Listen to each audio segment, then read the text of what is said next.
There's a language that emerges when a civilization nears a transformational moment.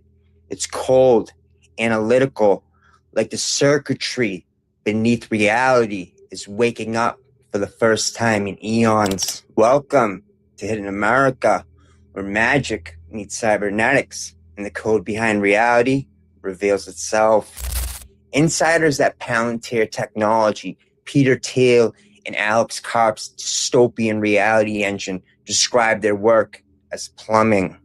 You heard that correctly. Plumbing. And today, we decode the technological plumbers of the new eon. Part 1, from fragmentation to totality. At first, plumbing sounds harmless, almost boring. Plumbing is the kind of thing people only think about when it breaks.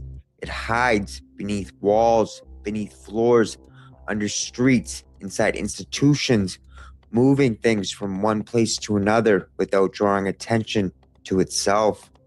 That is exactly why the metaphor matters. Plumbing connects what was previously separate. It controls the flow of water, of waste. It makes circulation possible in homes, businesses, government buildings, military bases, hospitals, banks, and the data centers that pollute the waters beneath them. Plumbing is the hidden system that allows the visible system to function. It carries clean water in, waste out, and keeps the whole structure alive through a network most people never see. It is the underlying system of circulation, and in Palantir's case, what flows through the pipes is not water, it is information, scattered data sets, fragmented identities, surveillance streams, financial records, biometric signatures, behavioral markers, health records, supply chains, military intelligence, municipal systems, and most importantly, social patterns are all pulled into a unified architecture where they can be indexed, examined, cross-referenced, and acted upon in real time. This is not simply software nor code. What Palantir is constructing is closer to a totalizing cognitive system, a machine designed to know. At a technical level, Palantir's AI database platforms like Gotham and Foundry make incompatible systems interoperable.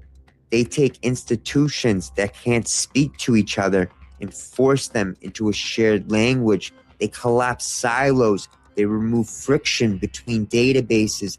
They turn fragmented reality into a continuous field of visibility. Through a Landian lens, this is where the real significance appears. Nick Land's accelerationist framework suggests that technological systems are not simply tools waiting for human instructions.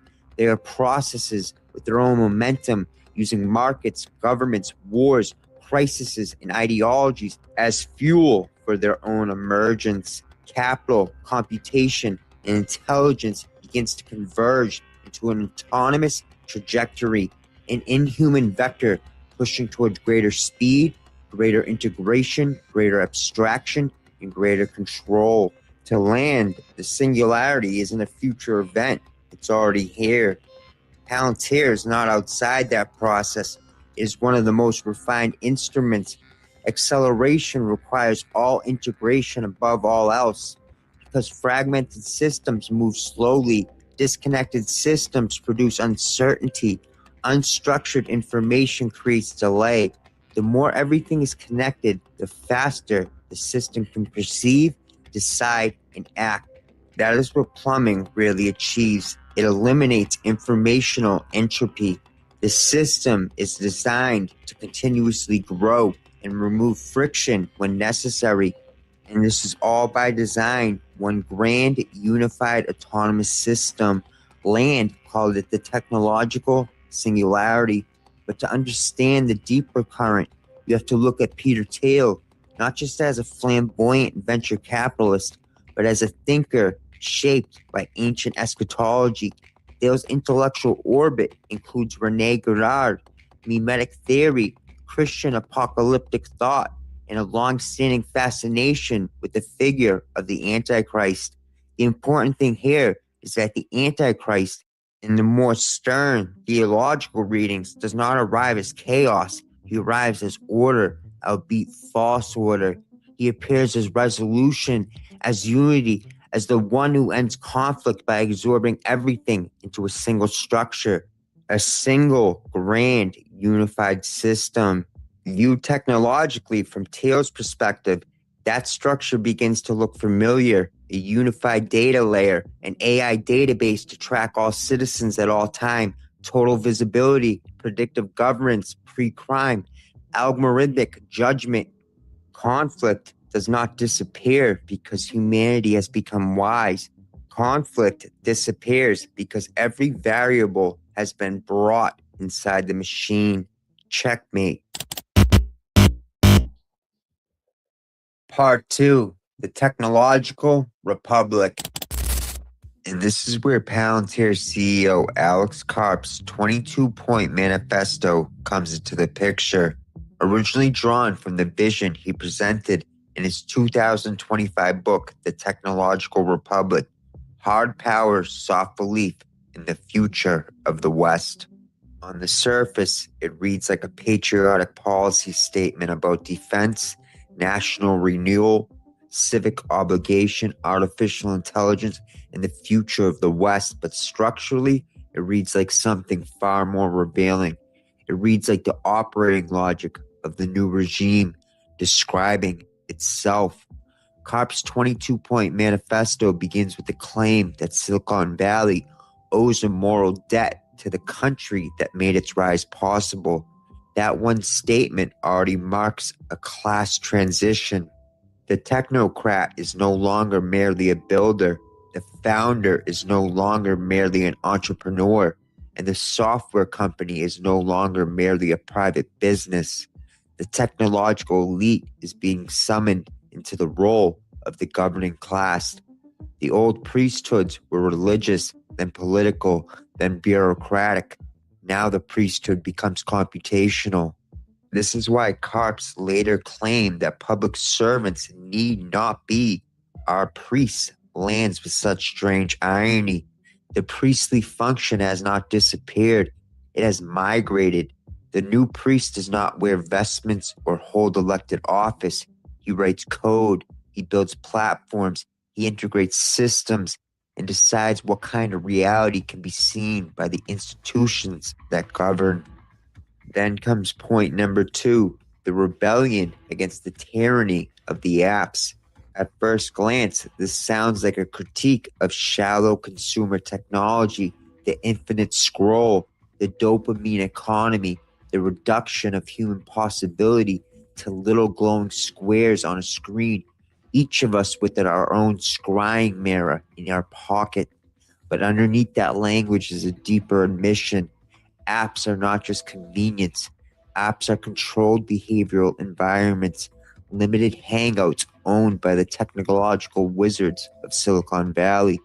Whoever controls them controls speech, visibility of information, distribution, narrative legitimacy, social coordination, commercial access, and increasingly the limits of public life itself.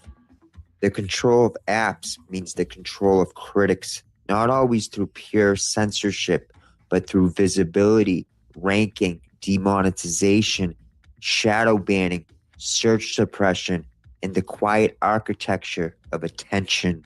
In the old world, silencing a critic required force. In the app world, it can be accomplished by making someone harder to find, harder to fund, harder to share, harder to verify, and harder to trust, or straight up locked out. This is the first steps of an official social credit system, the arrival of the beast system disguised in code. So when Karp's manifesto speaks of escaping the tyranny of the apps, the question is escape into what? Because the answer is not a return to freedom.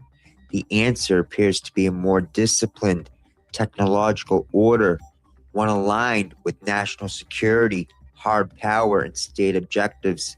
A chaotic consumer internet must crumble so a more strategic infrastructure can be installed. This is the beginning of the end of nations as we have understood them. The nation does not disappear overnight. It remains on the flag, in the anthem, in the speeches, in the emotional vocabulary of belonging. But the real center of gravity shifts. Sovereignty becomes less territorial and more informational. The border still matters, but the database matters more. The law still exists, but the platform increasingly determines what can be enforced, predicted, prevented, amplified, or erased.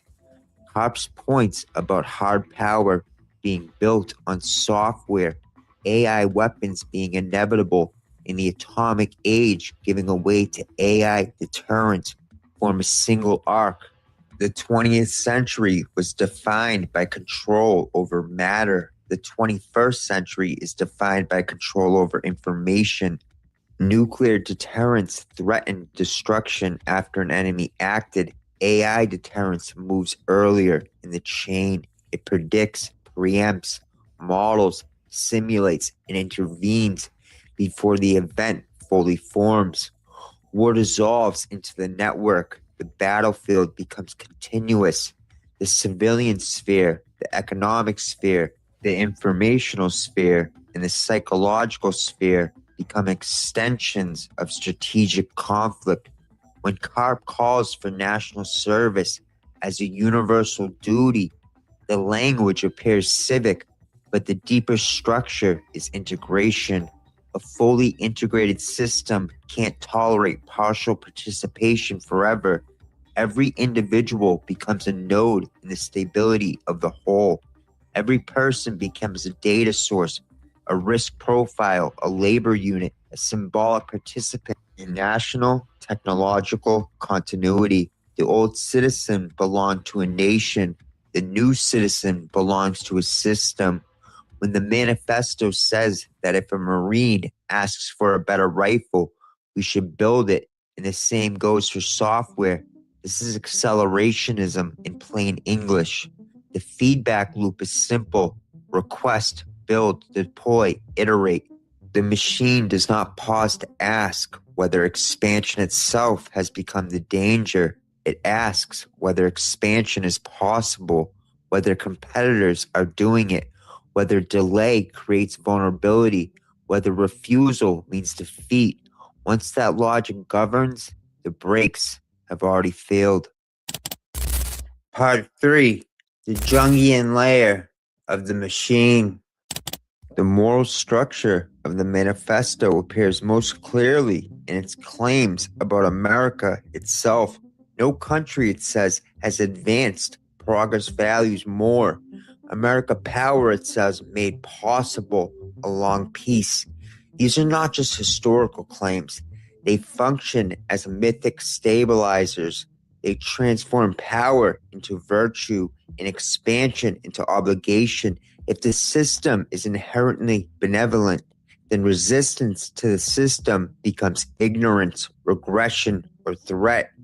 This is where Carl Jung's insights become unavoidable. Jung warned that a collective ego, once inflated, begins to mistake its own shadow for the evil of the other. The nation becomes the self, whole and chosen. Its enemy becomes the shadow, externalized and simplified. Silicon Valley becomes the hero archetype, summoned by destiny to wield the tools that ordinary politics is too weak to handle. This is myth disguised as policy. The manifesto's certainty is what gives it away.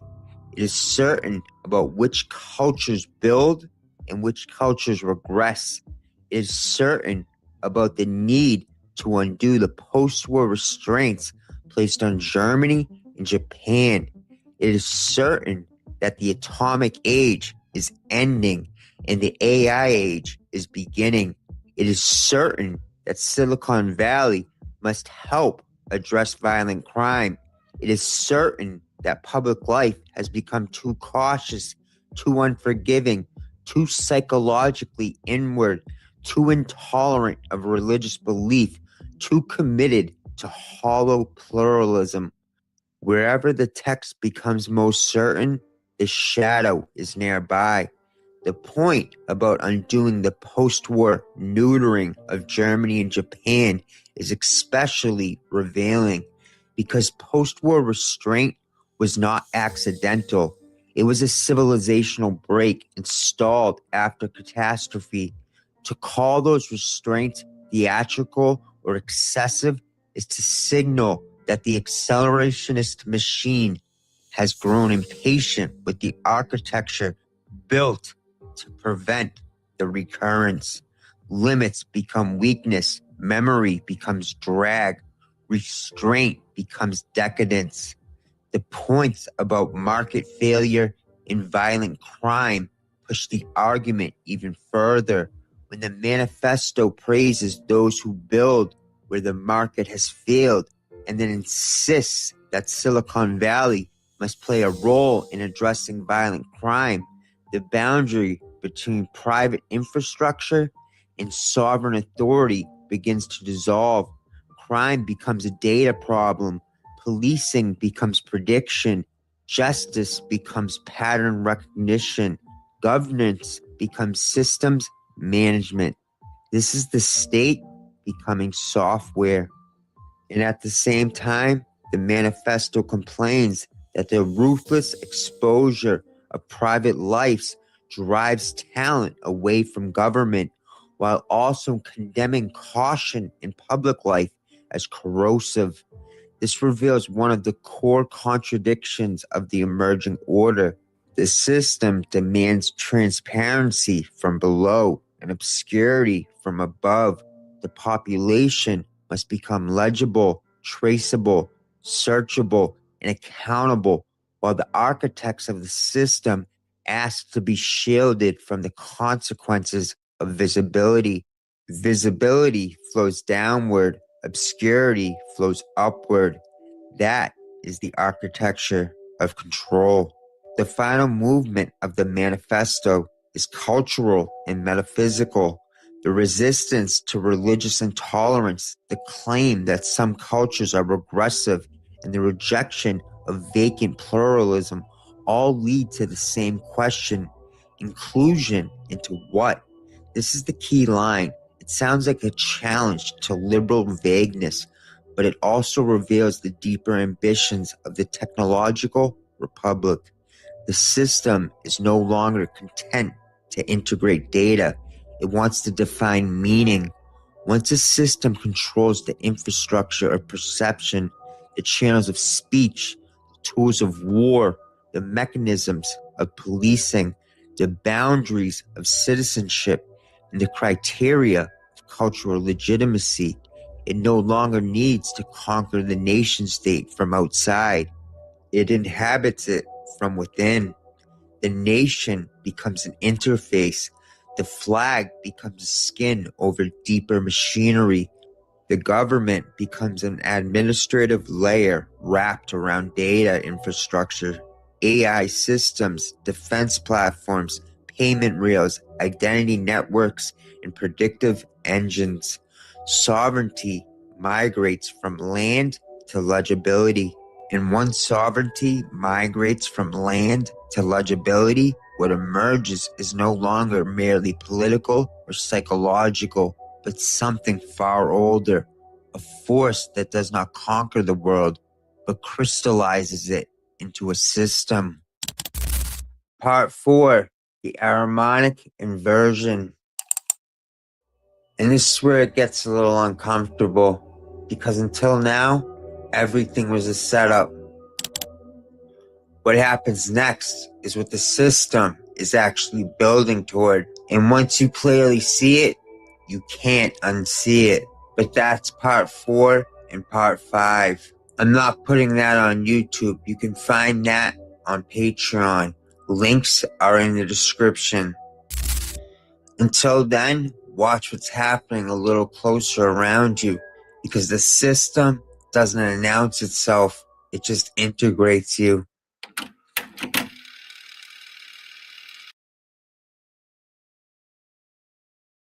modern feminism is literally satanic. Witchcraft is the fastest growing religion, especially among Gen Z women in America. Female creators on TikTok will show you how to make a ritual out of your abortion. Growing up with a conservative father and a Marxist feminist mother, she was raised with two competing visions of what a woman was actually supposed to be. My mom's view was everybody deserves, you only don't have because someone else has. And my dad would explain things are based on merit. You kind of start having to learn to think things through and try to figure out, well, which one is correct. Now a Christian mother of 5, she spent the last few years uncovering the dark origins of the feminist movement, connecting it to demon worship, seances, and CIA sex cults. You're Gen Z, right? Yes. Do you know that almost a third of your generation was aborted? Abortion is a ritual sacrament for them. In this episode, we'll explore why she believes modern women are unhappier than ever, expose the dark rituals that shaped feminism in America, and question if this movement that promised women freedom was actually a spiritual trap designed by the devil. Elizabeth Cady Stanton said that if she could get rid of the Bible and Christianity altogether, wipe it from the face of the earth, that would be the best thing. But she said it's the most widely published and most influential book on the planet. So the second best thing we can do is Rachel Wilson. Welcome to the Jagneel podcast. Thanks for having me. It's good to be here. Rachel, the average American woman is the most educated, most financially independent, and most free woman in human history. She's also the loneliest, most depressed, and least likely to have kids. Why do you think women are so unhappy in 2026? That's the million-dollar question. There's actually been 2 large-scale studies done trying to answer that question. I think the first came out in 2009. It was called The Paradox of Declining Female Happiness. And in this study, the authors in their summary said that women have reported, this is based on women's surveys when you're asking women their opinion on how they are doing in life, how they feel about things. They're reporting higher levels of unhappiness, like you said, loneliness, depression, than ever before. So if we go back to the 70s, which is arguably kind of the tipping point where feminism became the dominant ethos. If you go back to the early 70s where they asked women these questions, they largely reported being pretty content. And now in the 2000s, we have 26% of all American women on at least one psychiatric drug. We have higher rates of fetal alcohol syndrome and alcoholism among women than we've ever recorded before. And women just overall reporting dissatisfaction, unhappiness, a feeling of being really torn, trying to have it all, trying to have a career and be a career woman and also have a family and do all of that. Women don't know what to do with relationships because on the one hand, they want men who make more than they do. They want men who are higher achieving than they are, yet this creates a paradox, whereas women have become the number one earners of college degrees. They have now got salaries that compete with men, and they've got more equality than ever before. They're finding that the men are not suitable to marry. They're finding that, they just can't find a guy who's on their level or higher, which is what they really want. So we've created like a paradox where by giving women everything that at least feminism told us they wanted, which was full equality, independence from men so that we could choose a husband based on, who we love and not who we need, that this would make women happier. And we're finding ourselves in a position where women are reporting the highest levels of unhappiness ever. They're actually even 3 times more likely than men now to have common mental health issues. Women have always been more prone to mental health issues than men since we started tracking that, but it's gone up. It's gotten worse. The disparity has grown. Women are finding themselves in a conundrum where they've got all the things that they were told would make them happy, and they're finding that they're more dissatisfied than ever. And what often happens, you'll see these viral clips on the internet of women in their 30s and 40s, sitting alone in their car crying, saying, I did all the things I was supposed to do. I followed the prescription and I'm unhappy. I'm stressed out. I'm alone.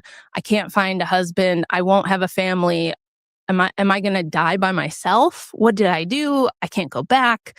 So for me, it's a really tragic thing for women. So you would boil it down to women are unhappy because they're lonely, because they're not getting married and they're not having kids. I think that's a big part of it. And I think it's also, we put so much pressure and responsibility on women to do it all, be it all, and have it all. I really experienced a lot of that myself in my early 20s. So after I got through K through 12 high school, I was always a smart kid. I was always in like advanced classes preparing for college. I was given the message that you're definitely going to college. You know, you've got to go. You're too smart. You can't waste your intellectual capacity by not going to school and having an important job. That's what you're going to do, like from kindergarten on. And by the time I got done with 12th grade, I thought, I think I just want to get married and have kids. Like, I really just want to marry my boyfriend, start a family, and be a mom. Like, that's what I want to do. And maybe someday if I want to have a career, I can do that later. People thought I was insane. Everybody around me, my parents, my friends, pretty much everyone around me just thought that was totally nuts. Like, what? You're not going to go to college? You have a full ride scholarship and you're not going to take it? You're going to regret it. It's going to be terrible. Your life's going to be over. So it was like, what do I do here? Because what if I want to be a mom and have kids? Like, I want to raise them myself. How am I going to do that if I'm gone 40 to 50 hours a week? Especially if I get a career that's like very demanding. Like if I want to be a doctor or something, where does that leave room for raising my kids? I'm going to have to outsource that to someone else. And I didn't like that idea. And when I said, I thought that was kind of silly and inefficient, I thought, isn't that silly? I'm having children and I'm going to pay some other stranger who isn't their mother, maybe $12 an hour or something, to spend all day with them. And I might get to see them for a couple hours at night and on the weekend. And that's it. And meanwhile, they're not even with their kids. Exactly. So I thought, we're all just It's like we're playing musical chairs with the children. And it's like, well, you raise mine so that I can go to work. And then someone else will raise yours so that you can go to work watching my kids. And when I said, I think that seems silly. Who came up with this system? It sounds terrible to me. It was like I was challenging this deeply held dogma, this like preciously held dogma that like, well, you don't want to be enslaved, do you? And I was like, I don't know that going to work for a corporation and having to pay half of what I make to have someone else raise my kids, I don't know, that kind of sounds a little bit like slavery to me more than having a family. But there was just this idea that if I didn't have my own money and my own career, the only guy who was going to be interested was someone who wanted to take advantage of me and hurt me and wanted me to be vulnerable and not able to escape. You kind of gave the most important part of your backstory to understand why you view feminism the way you do. But I want to know about your parents and your childhood. Like, what's the most important part of your childhood that shaped maybe why you chose to write your book and some of your views today? When I was 9 years old, my parents got divorced. And, my dad sat us down and explained that my mom had found somebody new. She was going to divorce him, and that he had to move out. And I remember asking him, wait, if mom got a boyfriend, you're not supposed to do that. That's against the rules. Why do you have to leave? That doesn't make sense. And my dad kind of got like tears in his eyes. And then I told him, I remember saying, I have a lump in my throat. It kind of hurts right here. And then he just kind of lost it. And my mother really didn't want to explain. It was just like, dad's got to go. And this other guy's going to move in. And that was kind of like the beginning of everything changing for me and my sister. And I remember thinking, and I had people like adults in my life when I would ask, one of my mom's friends was babysitting. And I think a big reason you decided to write this book was trying to maybe understand what could have led to the society that shaped her views. Oh, definitely. And I wrote it with the idea in mind that I have 4 daughters and I hope to have a lot of grandkids. If the Lord grants me that, I would be so happy. And I wanted to make sense of the world. Like you said, what kind of society shapes a woman the way that it did my mother and so many other women like her. Like if you look at the popular culture, you look at things like Sex and the City, you look at every pop star, like Sabrina Carpenter right now is making a multi-million-dollar a year industry off of cute little man-hating songs and things like this, And I was trying to make sense of how did we get here? Because my mom wasn't around a lot growing up because of all her issues. I would get sent to my grandparents' house all the time. And so I grew up mostly with my grandmas. And one of them just turned 100 on April 1st. And she was probably the most influential person on me. And again, got a totally different view of the world from her than I did from my mother. And she was much more traditional and a very like practical, hardworking lady. Not political at all. Grandma didn't care about politics. She wasn't talking about politics. She was worried about, getting the house cleaned, cooking dinner, taking care of the grandkids, those sort of things. And I feel like the world she grew up in was so different from the one that created my mother and from the one that shaped me. Almost everybody today kind of looks around and we all know that like something's off. Something's not working.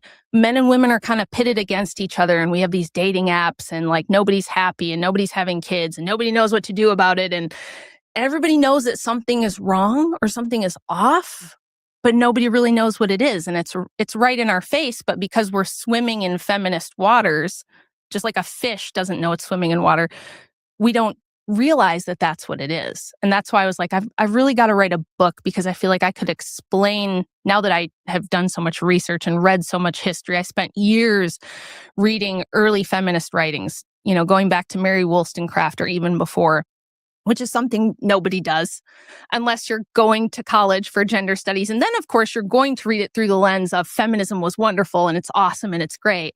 But me reading it through more of a skeptical lens of like, I just want to know what happened. I hadn't even decided that it was evil or satanic. I didn't know any of that. I was just like, I want to know what happened. I'm curious. Not what she wrote, but who is this person that wrote this and why did they write it and who funded it and who made it popular? Yeah. Why did somebody like Mary Wollstonecraft in the late 1700s at the height of the Revolutionary period, why did she write Vindication of the Rights of Woman, which is like the first big feminist publication? The kind of the thing that started it all. Why did she write that? Like, what was going on in her life? What was the society like around her? What things prompted her to want to write such a thing? How did people respond to it? So I spent years reading that stuff. And then once I felt like, okay, I've got like a really clear picture on what I think happened, I want to write a book. And I really thought it would be for my kids and for my grandkids. I never thought it would blow up and become like a bestseller. I just wanted to help them, like as my daughters are growing up and they're deciding, do I want to start a family? Do I want to have a career? Like, which way do I want to go? I just wanted them to know the truth. This is my big thing with feminism is that if this is a movement for women, if it's for me, if it's for my daughters and it's for our benefit, we should know the truth about it. We should know the truth about how it came about, who pushed it to the forefront, who paid to push it to the forefront, why there needed to be a century and billions of dollars worth of propaganda, why the CIA had to get involved to create things like Ms. Magazine to push this stuff on the culture. Like, we should know that as women. If we are the benefactors of feminism, you could at least tell us the truth. I think it's very patronizing to say, don't look at that. Don't look at that. Just you don't want to be stuck in a bad marriage, do you? Don't you want your own money? So that's why I wrote the book, because I just feel like women deserve the truth about it. Rachel, when most people think about how feminism actually started, they maybe think of early 1900s, women marching, figures like Susan B. Anthony, the suffragettes. But your book says feminism started thousands of years earlier. Yeah. Hey, really quick, do you have a 401k, a Roth IRA, or happen to have a lot of money in crypto? Because you're definitely going to want to hear about this. See, the biggest supporters of this podcast right now are the guys over at iTrust Capital. And when they first reached out to me and explained what they did, it literally sounded like a cheat code. See, with their platform, you can convert your existing 401k or Roth IRA into one that lets you buy Bitcoin, Ethereum, and over 80 cryptocurrencies while maintaining the same tax-saving benefits. Now, of course, you can start a new IRA with them if you're bullish on Bitcoin and want to save on taxes if you ever decide to cash out. But if you're someone who already has a lot of crypto and you're worried about it getting hacked or stolen, iTrust also offers a PCA account, which is institutional grade level custody, meaning your assets are fully insured, ultra secure, and never sitting on any risky exchanges. So if you guys want to get access, just go to jackneal.com/iTrust or scan the QR code on screen. Again, that is jackneal.com/iTrust, or hit the first link in the description for an easy $100 bonus. But anyway, back to the podcast. So where does the real story of feminism actually start? At the beginning of humanity. Of course, I'm a Christian, so I'm going to look at things through my Christian lens. But even if you're not, let's say you're a secularist, you don't care about the religious part. Clearly, nature has a hierarchy. Men are physically stronger, physically bigger than women are. And that's why through all of history, until technology made it possible to have feminism, like if you're wondering, why did we never have this feminism stuff? Why didn't it take over until the last 150 years? It's because we needed an industrial revolution and then a technological revolution to create a world where women could be equal, meaning women can go out and earn a living just like a man. They can drive on roads that were built by men, in a car that was built by men and is maintained by men, to an office building that men built with an electrical power structure and telecommunications that are all built and maintained by men. And they can sit at a computer and have a job and say, I'm equal with men and I'm the same as men.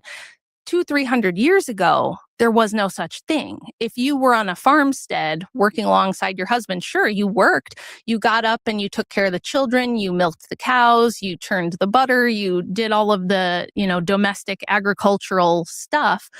But you knew that you couldn't, take giant steel beams and move them like your husband and his friends could. You knew that the barn raising was done by the men because that stuff's heavy and you have to be big and strong in order to move, big, heavy things and do heavy, dangerous work.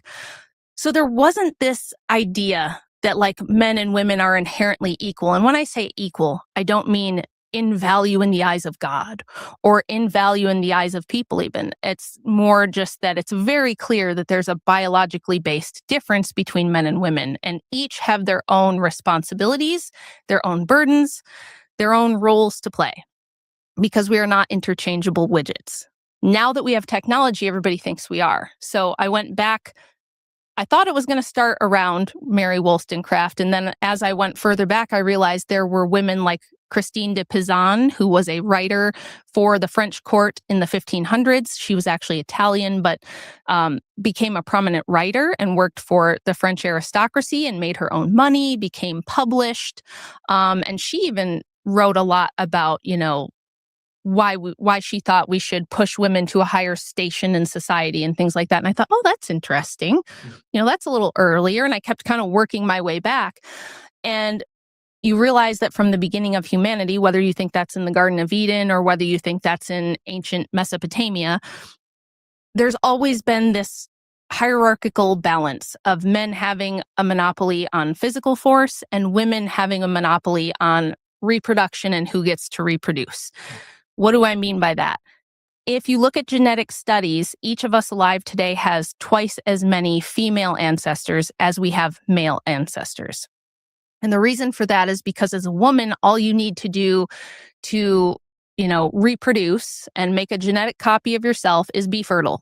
And some man is going to come along and he's going to fertilize you, right? That's really all you have to do. For men, it's never been like that. You've always had to either be able to compete and dominate with other men by force or by having more resources or more wealth or status than them. You had to have, either had to take a war bride or get permission from a woman's father in ancient times in order to reproduce. And a lot of men died before they got the chance to do that, whether in war or by doing dangerous work, things like that. So there's always been this kind of hierarchy. And what feminism did was it said, we're going to try to equalize that. We're going to try to equalize the hierarchy. We're going to try to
It's okay. You're demanding that I be open-minded about your topic. No, dude. Nobody demanded. Nobody There's demanded. no audio, No. Neuro, on your side. Nobody demanded, dude.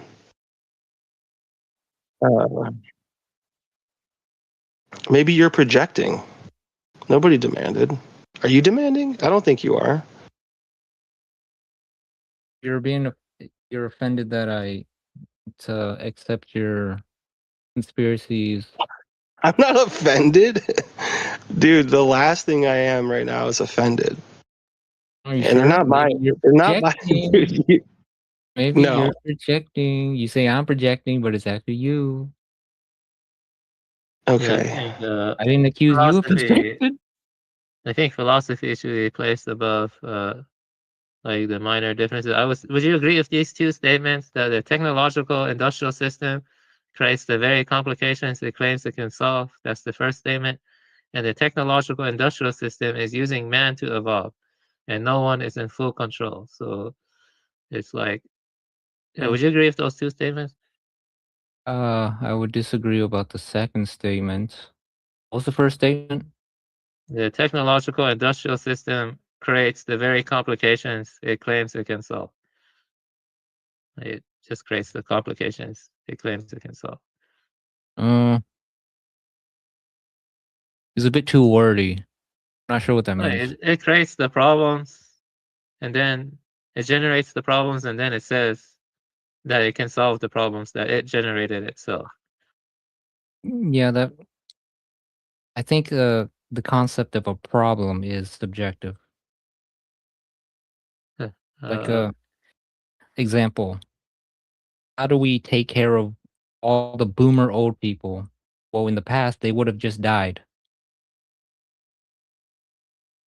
That is a new problem that people in the past did not consider a problem.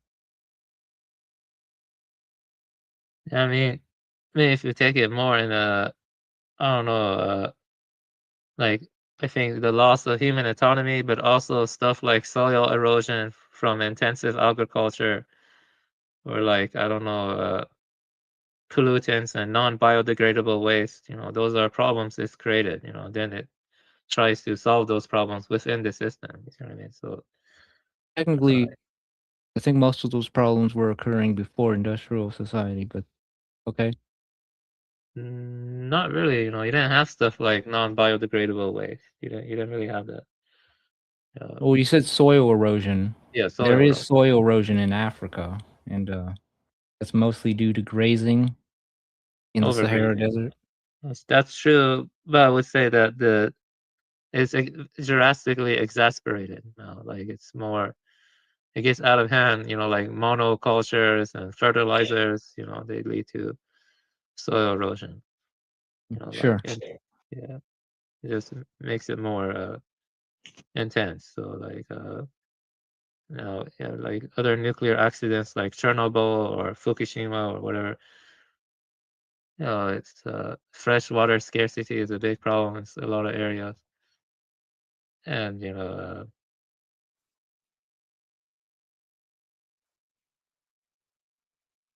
sure.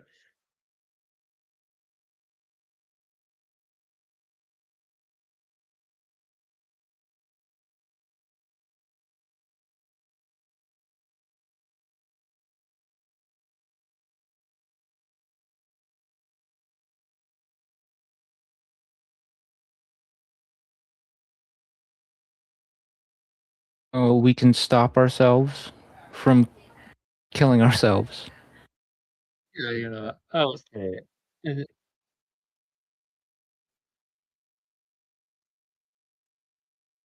Yeah, actually, that's a good point. I'll respond. I broke down my views into three premises. Technically, everything after the first premise is just based on my own attachments. But the first premise, if you look at that, I think the only way you can truly help others or help yourself is in a local communal sense. But that's the reason why Rockefellers or other technicians or technocratic elites, their number one goal was atomization. a breakdown of extended family into nuclear family. Now they're attacking the nuclear family because they don't want local communities, because the system, it doesn't want people to have local communities. But when you think about it, human beings, our brains, our minds, we were all adapted for local communities. So how the hell are we losing such basic things, more and more, So yeah, I said that's crazy, yeah, because we don't really live in a local communal sense anymore. Like food exports, imports, like, it's not good to depend on food being exported from elsewhere for your survival. You know what I mean? It's for your people, so your groups. You know what I mean? Stuff like that.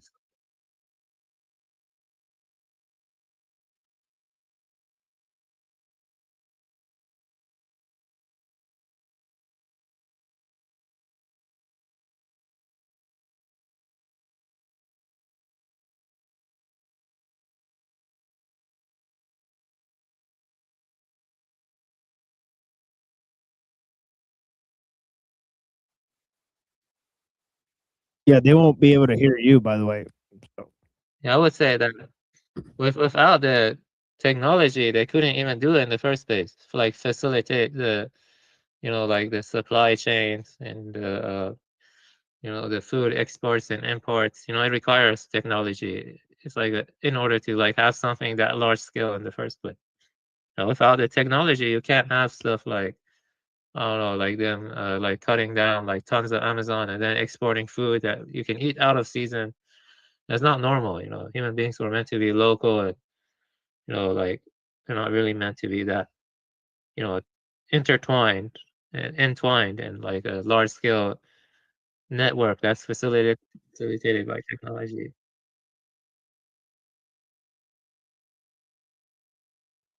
The domestic cat is not really a wild animal the way, it's not normal for, I don't really think wild animals on average they like really torture their prey. That's more due to inexperience. They tend to, they're trying to survive, so they go for swift kills, most animals, but sometimes they don't succeed in the swift kill. It's not really like torture and stuff, like torture is different. Torture is, Schopenhauer talked about that too and stuff. Like, I think torture is more unique to humans. Like some people are sadistic and they take glee and prolonging the suffering of other humans or other beings. So yeah, that's more unique to humans as a whole, I think. I mean, some humans, but you don't really see that with creatures that are endemic, native to the wildlife. Because if you were to kill all the deer or all your prey, then your own population will suffer. It's a kind of equilibrium going on. You see, right?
I'll argue that on a deeper level, humans hurt themselves the most because it's not us, it's not the system that is adapting to us. It's the us being, forced to adapt to the system that is very artificial and anti-life and destroys local communities and it destroys human autonomy. You know, like like initially the iPhone or the smartphone was optional, right? And then over time, it became expected to have the smartphone. And now they're spying on you and gathering data and making predictive models and stuff.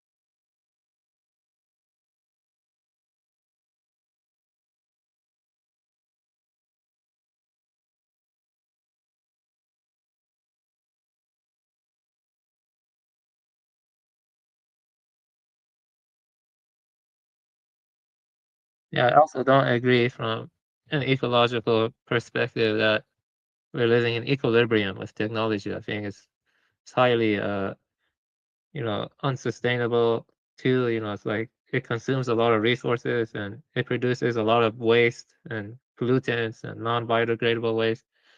If you look at the conservation issues, you can fill thousands of books, hundreds of books, on all of the conservation issues.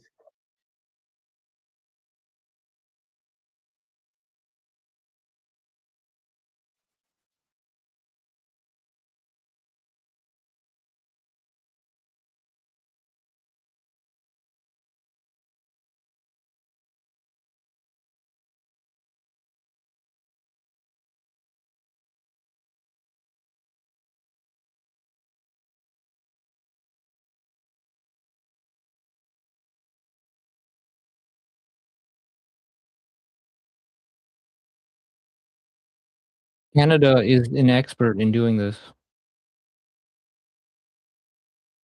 Canada.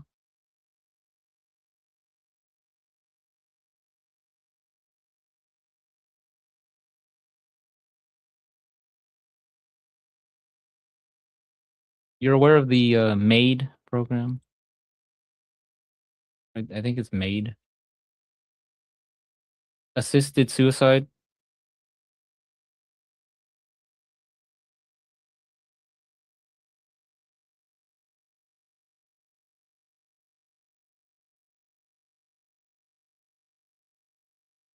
It's been legal in Canada for like 4 years. More people are assisted suicide than die naturally in Canada now.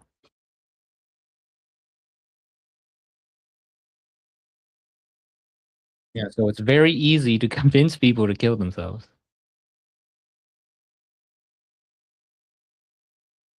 I'm not saying that should happen. I'm just saying it's very easy to do.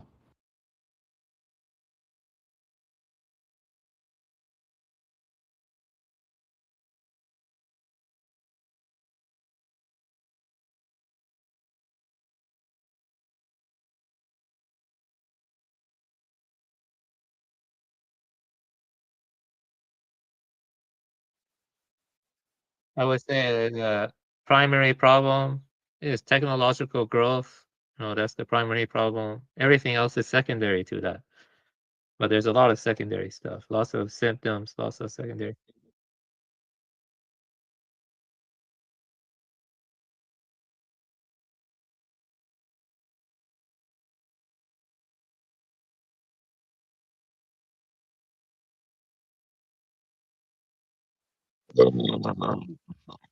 I would say that you have to pay attention to the milestones, the epochs. Like we went from mechanical clock to steam engine to like the fossil fuels or whatever. And also then digital information age. People like Klaus Schwab, they're right when they say we're on the precipice of a fourth industrial revolution. It will get worse then.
Why would they need to do that? People are already not having kids.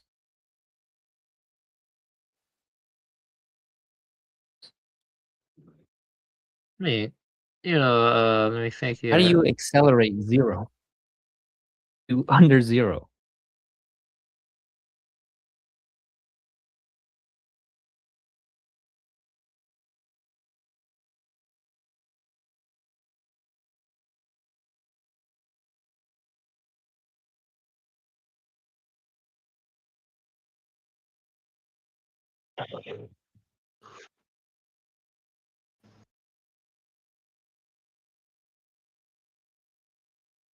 I'm not really arguing. I'm just telling you, your fears have already manifested. It's already happening.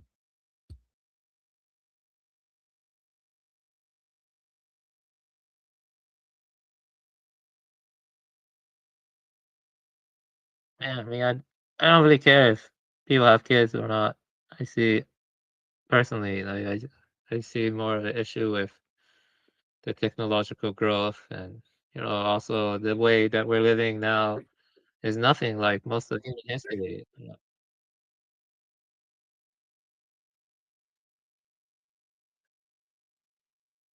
Like, yeah, that's true. Yeah. Of course you can. Well, yeah, maybe you can. Yeah. Yeah. How many Viet Cong do you think were fighting the Americans?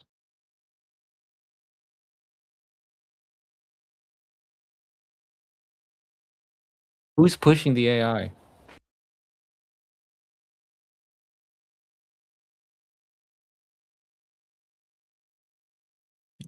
Are you sure it's not all the gay Jews?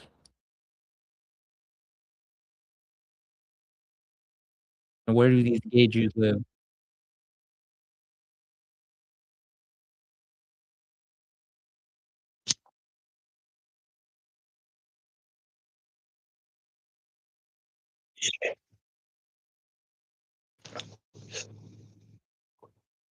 I'm just saying, it doesn't take that many people to resist against the system and win.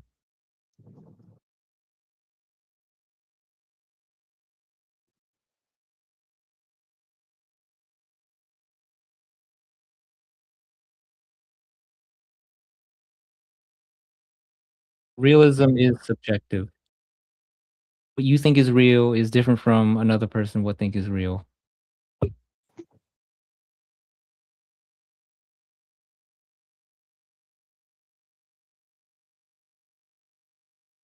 If you're talking about winning a war, the assumptions are near infinite. You don't know until you start the war.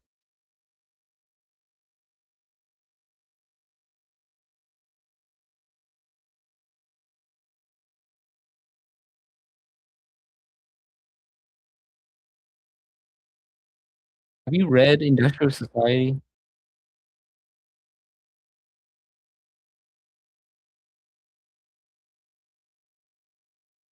In Industrial Society, he says it might collapse, it may not collapse. He says it in the first or second paragraph. Yeah, that is right.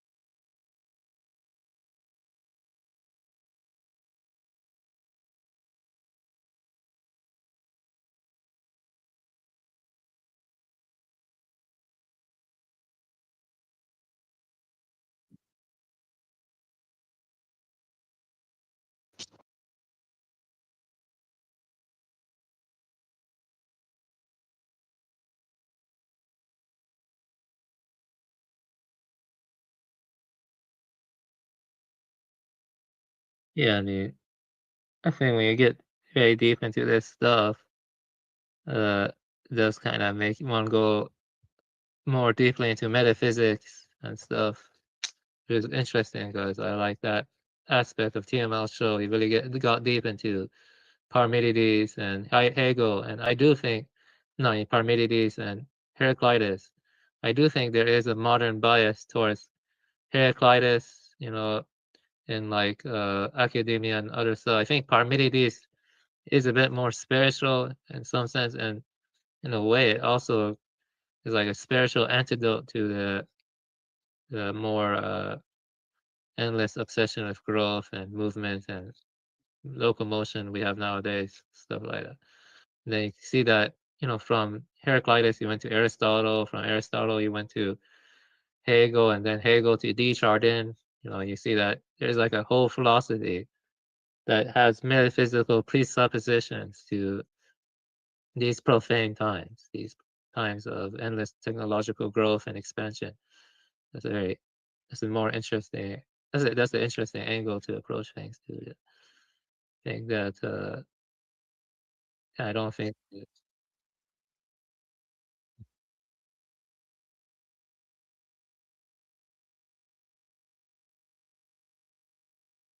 Why do you think we're promoting genocide? I think he's specifically talking about Buddha.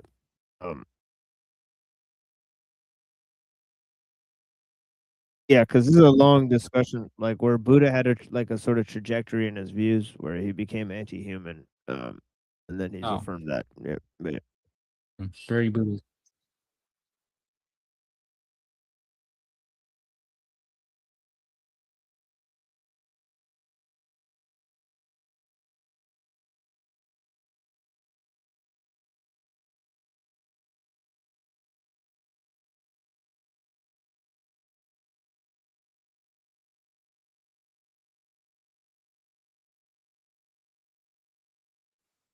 Yeah, yeah, but well, you see, like maybe I was, I was, like I was tying a lot of different stuff together, but like, I have different areas. Maybe they're not as well connected as I think.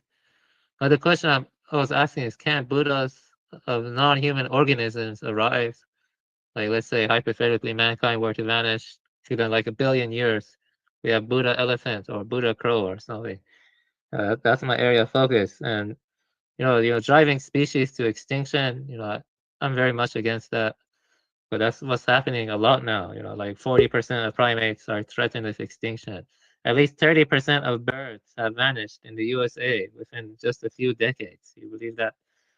And I like Pentti Lukola also. I don't agree with Pentti Lukola on everything, but I agree with him that driving species to extinction, destroying wild nature. You see, there's such a thing as hunting in a more sustainable manner. Like like let's say you have Eskimos and they're eating whales and dolphins, or whatever. I don't have anything against that, but the problem is when you give them the technology and they have more efficient ways of doing it and their population booms, then it could potentially become a problem. And especially because of the maritime activities, it causes the whales and dolphins to go crazy and then they beach, what I mean, because of maritime sonar activity and other stuff like that. I personally I would never eat a whale or a dolphin, but I'm saying that it's different for like pre-industrial low tech man who is like an Eskimo or something. It's different. The condition. This is why I don't like vegans. They don't see the bigger picture. The bigger picture is the technological growth that is leading to all these problems in the first place. Now you're asking me about my value judgment on humanity. Okay, that's more of a preference thing. That's more subjective. I don't. I don't. I don't want to harm any people. I'm not a sadist. I don't like harming people, harming innocent people. But the idea of mankind going extinct, I don't care. I don't care.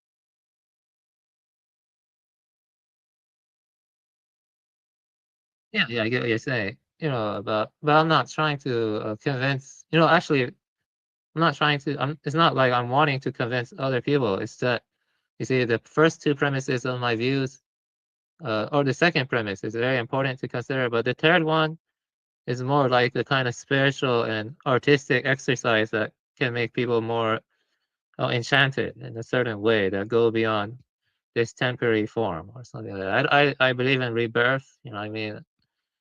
Uh, so it's just my own artistic philosophical project. It's philosophical. It's ties anti-tech philosophy, Buddhist philosophy. The third one,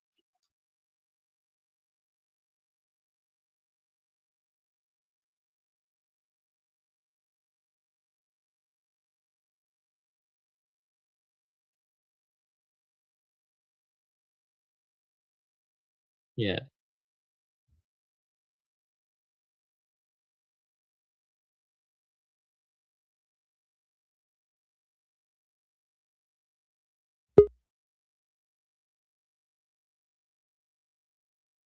Yeah, Giorgiani is a glowy, he's working for yeah. Yeah, yeah, got you.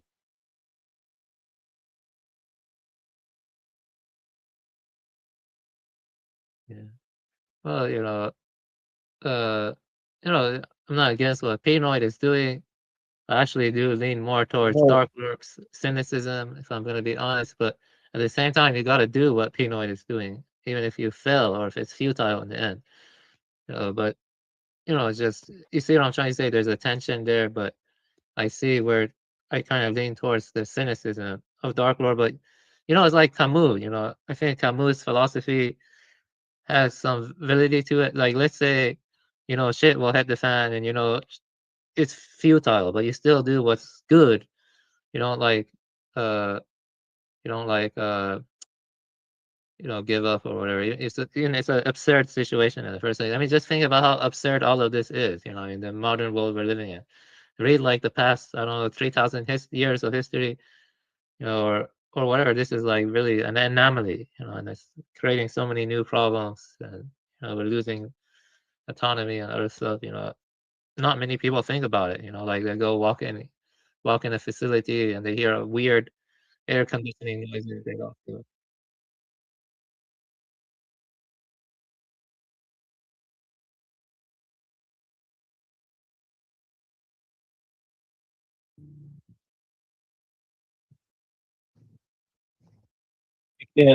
you can't you can't force it. You can absolutely force it, but not arguing for that yet. yeah, I mean,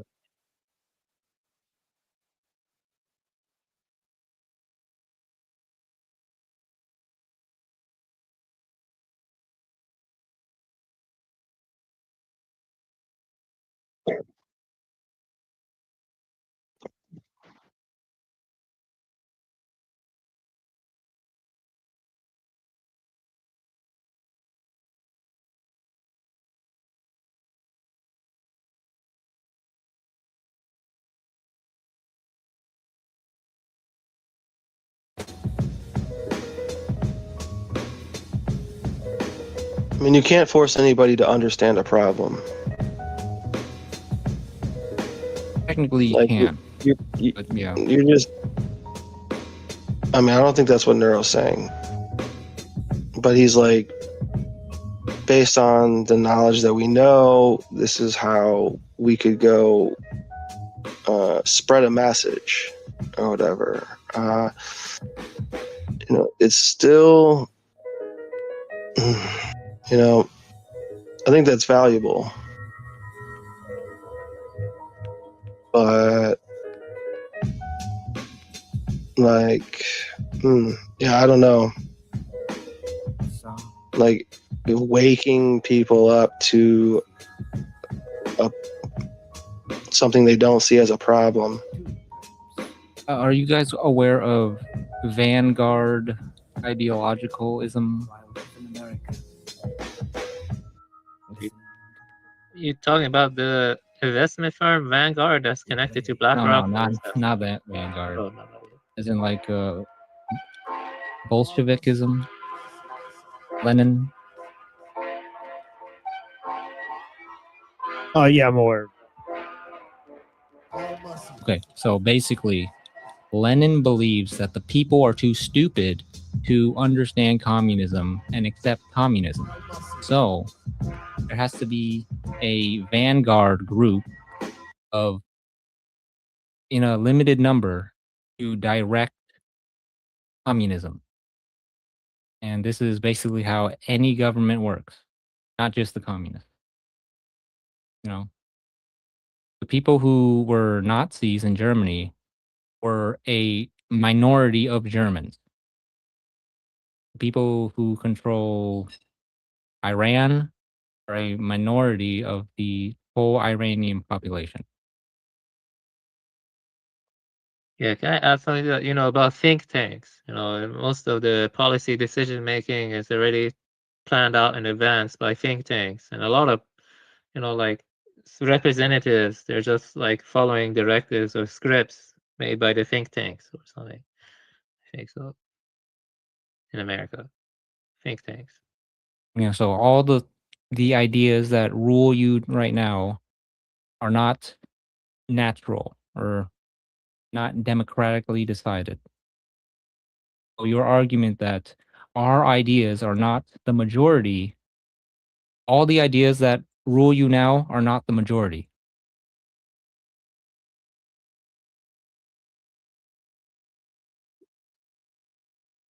So effectively, we live in a technocracy already. Technocracy, I think it's like a rule by experts or think tanks or something. I would say that is also a lie because Elon Musk does not know how a rocket ship works, yet he is in charge of the rocket.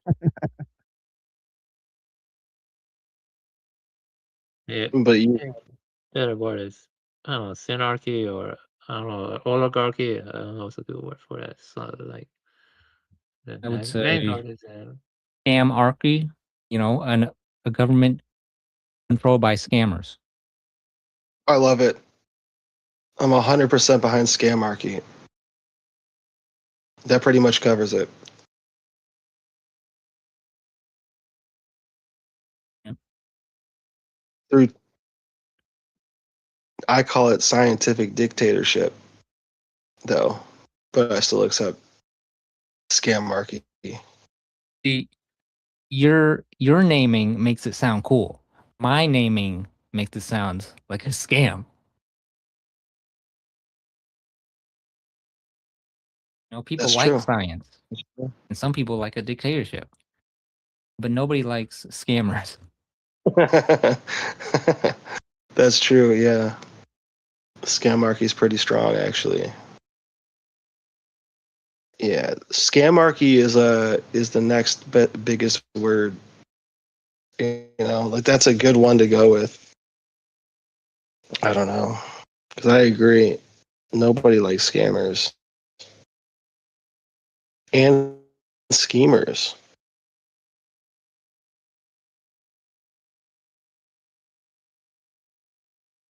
Gematria, Scambala.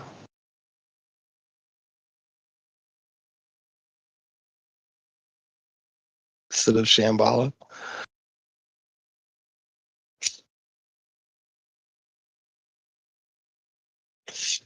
Scamlantis is one. Scamaria. Scambalo. Wait. Scam.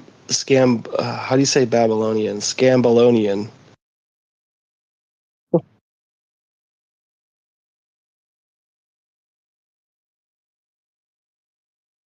Scam.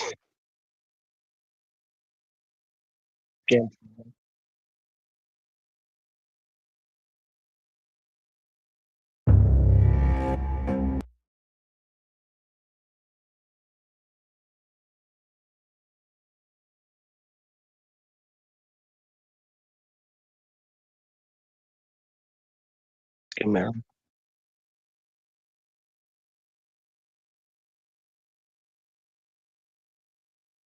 Scam.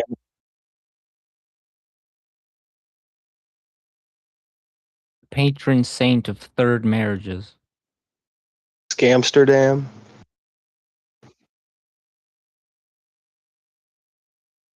Scam that. Scam Damascus. Scamology, the study of scamming. It's first grade, SpongeBob.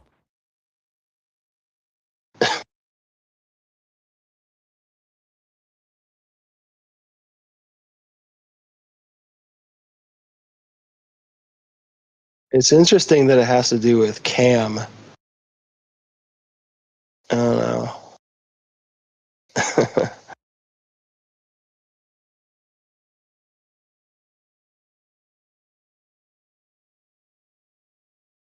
so. Firestar, question for you. So, do you have general philosophical beliefs, or just curious, like what are your general like philosophy of life and stuff like that?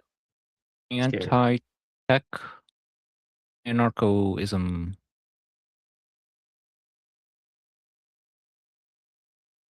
Cool.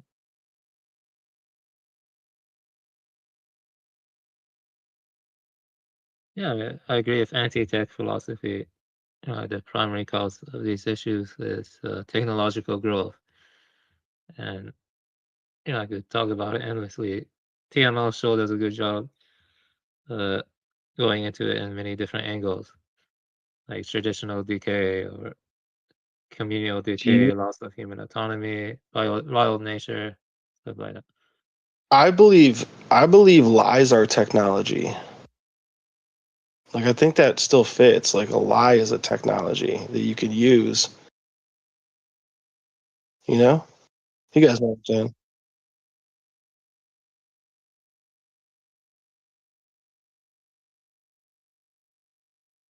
What would you say, Firestarter? Do you think lying is a technology since you're anti-tech? Lying has been in humanity since the beginning. But you don't think it's used as a technology, or you don't think it's used in technology? Of course, it's used. We've had women for the beginning. Yeah, it doesn't make sense to say lying is a technology. Doesn't You make don't sense. think so? No, It's like saying hair is a technology. Yeah, I know. It's like just No, it's not saying mixing of hair. technology. That's not saying no. It's not like saying hair is a technology. Yo, my fingernails is some high-tech shit. Oh, you're saying it's too, okay. So what's the problem with lying is a technology?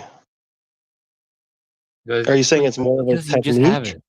the technology is If just- everybody has it at birth, it's not a technology.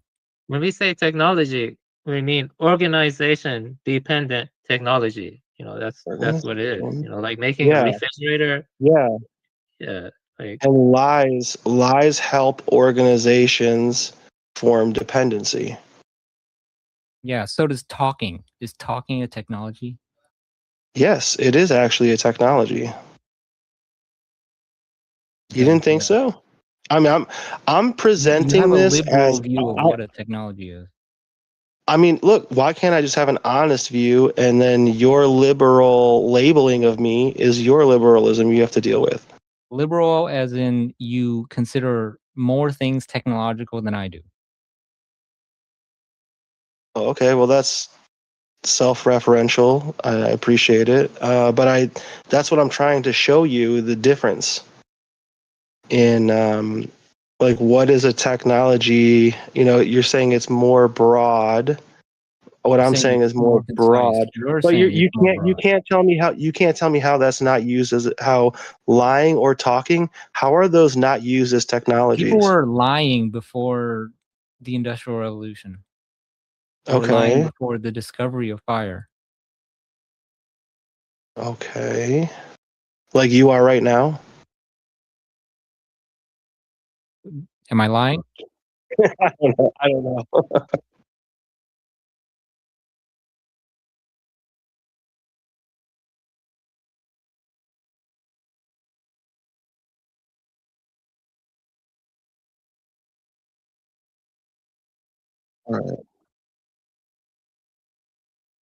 All right. Yeah. Technology amplifies lies 100%.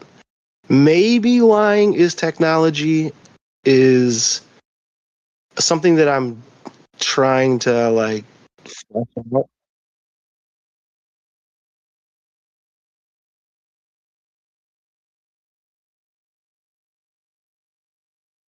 Okay.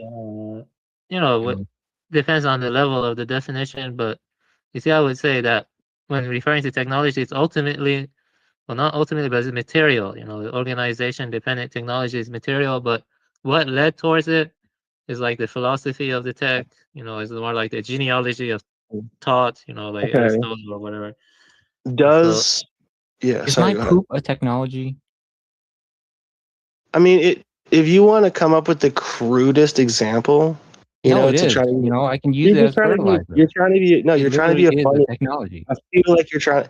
My feeling technology is telling me that you are trying to be a funny guy. Your feelings are If technology you're- now?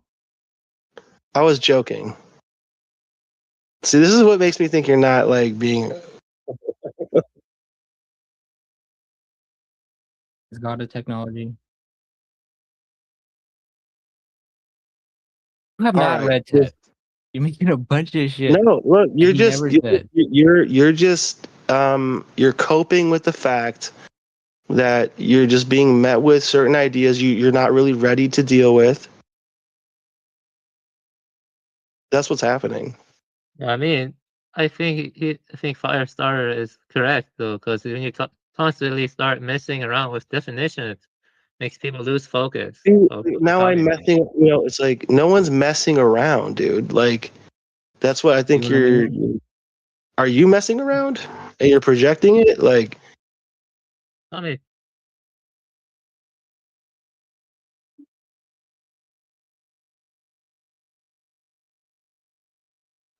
mean, okay, like I well, guess I should qualify it. We'll say it's not a Speaking about technology. organization-dependent technology. We're talking about that. Oh, okay. So it is part of it. Language is part of organization, right?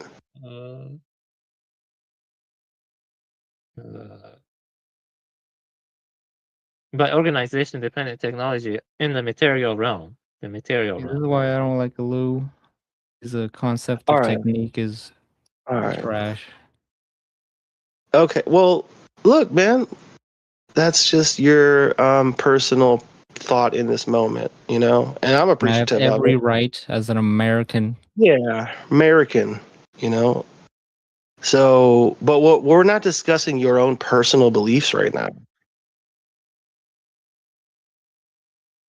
Wait, why? Why do you think that?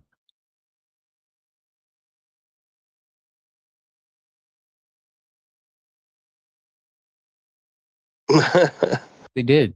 What are you talking about? Okay. If the Go ahead. Vietnam War was a war of aggression that came from America and France. That's what it was. And now,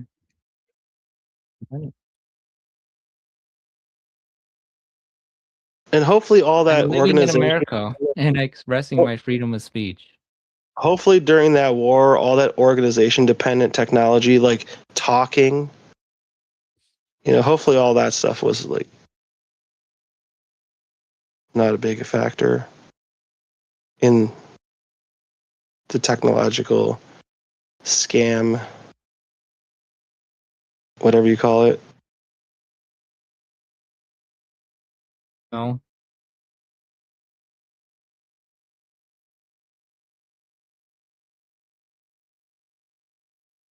It's not. Maybe there's a technical aspect to that. Yeah, seems to be yeah. I don't know. See, the thing here is that that one has to be precise with one's definitions. I think that cause and effect, exists. In this world, cause and effect. Maybe some people will deny that, but they No, affect. nobody denies that people should be clear in their definitions. So bunch of homosexual, wishy-washy, humble jumble. What the fuck? You asked the Grok?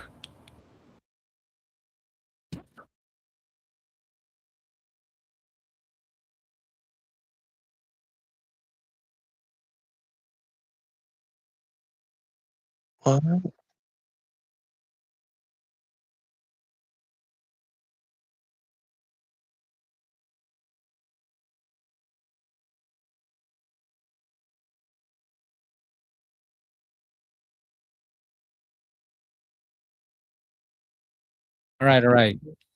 All right. We know.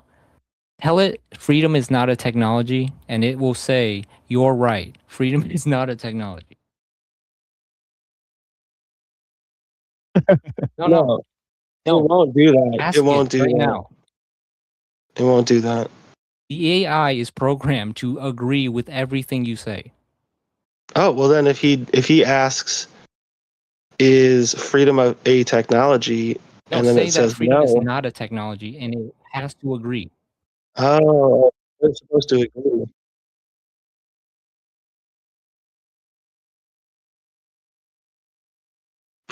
Your opinions on language are subjective. All right. Do you okay, I don't know. I think you and Buddha do not think that you don't think that language is a technology, but you think that symbols are technology. How is that possible? Oh, you see, this is I'll just semantics. read this. Anyway, I have yes, not said language that is symbols are widely technology. considered a social and cognitive social and cognitive technology, often deemed humanity's first and most important one. It acts as a tool or method for storing, transmitting, and manipulating information, enhancing cooperation, and rewiring minds. It is an invented, evolving system used to fulfill the purpose of communication, acting as software for our brains. So is that not a technology? No, I don't think so. I Oh, would well, you're just say- retarded. Anyway. I would say that it's semantics, what we're debating. I have like, because sometimes, we mean different things by the same word, because some words are what is called polysemous. Okay. I'm willing to reach what you are saying, but yeah, go ahead. Semantics, but I would say that I agree with, a little in regards to magic technique and other stuff, but when talking about technology from like the framework of Kaczynski, it's the material organization dependent technology. I mean, that's what he's talking about. But what's underlying Material. what led to it could be different. So, like it depends on how you like define the words and stuff like that. Like it's semantics. So you think Semantics. like the microphone is a technology, but the words spoken into it aren't. That's what you Yes. think. Really? It depends I on your nailed it? ontology. So it depends on your ontology. You hit it on the Okay, nail. cool. No You guys are conspiracy involved. okay. Yeah, interesting. Okay. So wouldn't oh god, dude, like I would just think like technology would be a way for you to interact with your environment. So speaking is one of those ways. Yeah. That's way too broad. Well, it does say one of the leading alternate views is that some argue it's not technology at all, but an intrinsic, innate human biological capability or a natural function rather than a consciously invented one. So you learn to speak before you learn to walk. Hear that? Because you don't think humans are technology, but you think they're What are you technological. talking about? Do you believe humans are technology? No, not really. Okay, so then, but how are they technological? What are you talking about? I never said that. I'm asking, if a human is not technology, how I are said they it's not. technological? Why are you demanding I explain why it is? You said what isn't?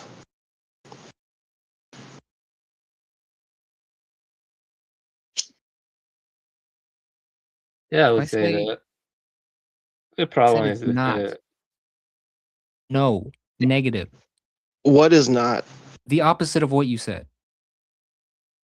Well, some would argue that we are technology because we're self-modifying, we're tool-making, and we're informational beings. We use tools to extend our biology and eventually merge with them. So wouldn't that make us technology?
So I've already let like some time pass. I guess they talked about how feminism actually started and ad break. Yeah. Did you comment on any of it? Wait, what? Did you comment on any of it? No, I have not. We can review it. We can rewind it. So yeah, we could just go back to the beginning if we want to Yeah. comment on it, because my Yeah. commentary is gonna be interspersed for sure. Well, just the whole way that this is like extremely professionally edited is like, Oh yeah, look at that. She looks remarkable. like what's that Rothschild lady that Emma or whatever? I don't know, man. It's just, Yeah, it's pretty weird. It's like this is like extremely well edited, and this guy Jack McNeil, like he had a whole YouTube history, and then he disappeared, and then he's like, "Oh, I'm not gonna you're not gonna see any of my old content. I'm going in a new direction," and he got like major people like out of the blue. So he went from like just a solo YouTuber to like, oh, now he's getting all these different. So he definitely got like initiated, I would say, like let me just show you his channel really quick so you can see like the level of people that he's got on his show, because it is very. So he was the first person. He was basically the first person to like majorly promote interviewing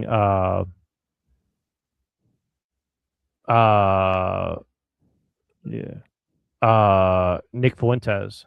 So yeah, look at how one of her eyes is covered up here. You see that freeze frame? It's weird. Yeah. One eye is covered up. Okay, so do you see his channel here? Okay. Yeah. Okay, so weird imagery. Yeah, so you got the skullduggery. Yep. So he's got a 3.3 million subscribers, right? Okay, so yeah. He's got, so his number one pinned post is Alex Hormozy, the Iranian Jewish business, scam artist, in my opinion, guy, and then look, next three is Professor Jang, Rachel Wilson, and Fuentes. Clavicular, John Zerka, Shaolin Warrior, Myron Gaines. Yeah, he might be funded by the same people that funded Uncensored America or whatever. Yeah. Looks like, because he's got all the same people in his front thing. Your body can't lie. Like body Shaolin memories. Warrior. Say it again. Shaolin Warrior. Yep. James Fishback, the like fake Fuentes. I spent 300,000 on porn. Whoa. He's laying it all out. Russian sex spy. Putin turned me into a weapon. Yeah, that's my new thing too. Is like, I don't know. There's like a profound attraction to the pink hair girls at this point. I don't know what's going on. I think maybe I'm being psyoped as well. You're being psyoped, yeah, for sure. This guy is like a major psyoper guy. Nick Shirley, of course. John Zerka. So I'm just showing you like numerologist, AI safety expert, humanity's last chance, ancient health expert, reveals why modern. This is a really weird Jewish like biohacker guy. So he gets on the Jewish biohacker guy, who's like extreme ultra Zionist right after like Nick Fuentes is on the show. Like, you know what I'm saying? Yeah. Number one divorce lawyer. Like, these are all like all the celebs all over YouTube are like being heavily promoted. So how long has this been on? Which one? Just go to like scroll up and then type and then go to oldest. Just click on oldest. Oh, yeah. Is that? So if you go back to his 1 year ago. No, that's the thing is his channel is like many years old, but he deleted all his former guys like first, right? Yeah, he deleted all his old content and only is showing this new content. Wait. Look at the fourth video down. Yep. I ate a fetus. Like what? Yep. So this is how he started. Candace Owens, Justin Waller, And fetuses. Andrew Tate. This TikTok made me a millionaire. This hypnotist made $45 million. That's got to be one of the most clickbaity videos I've ever seen. Look and see. Look, Patrick Bet David. I'm telling you, it's like a Like it weird literally, like Scientology Jewish cult of people. yeah, but it literally had "I ate a fetus" written on the video. That's wild. I've never seen a video that weird. Like, what a Well, weird thumbnail. and again, he doesn't get flagged, of course, right, for saying I ate a fetus or whatever, right? So, yeah, This is like what it tastes like, shrimp. Like, that's pretty weird. yeah, it's just insane, dude. And see, I was in the CIA.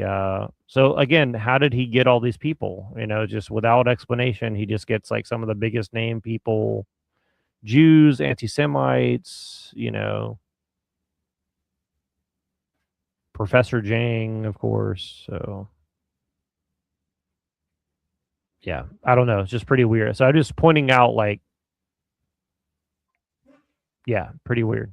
So I'm just gonna Look at let this this. play a little bit. Yeah, look Yeah. at how one of her eyes is covered.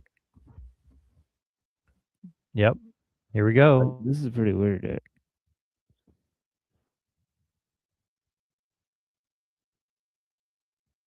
Today's guest believes modern feminism is literally satanic. Witchcraft is the fastest growing religion, especially among Gen Z women in America. Female creators on TikTok will show you how to make a ritual out of your abortion. Growing up with a conservative father, Oh, she was raised with two competing visions of what a woman was actually supposed to be. My mom's view was everybody deserves, you only don't have because someone else has. My dad would explain things are based on merit. You kind of start having to learn to think things through and try to figure out, well, which one is correct. Now a Christian mother of 5, she spent the last few years uncovering the dark origins of the feminist movement, connecting it to demon worship, seances, and CIA sex cults. You're Gen Z. oh.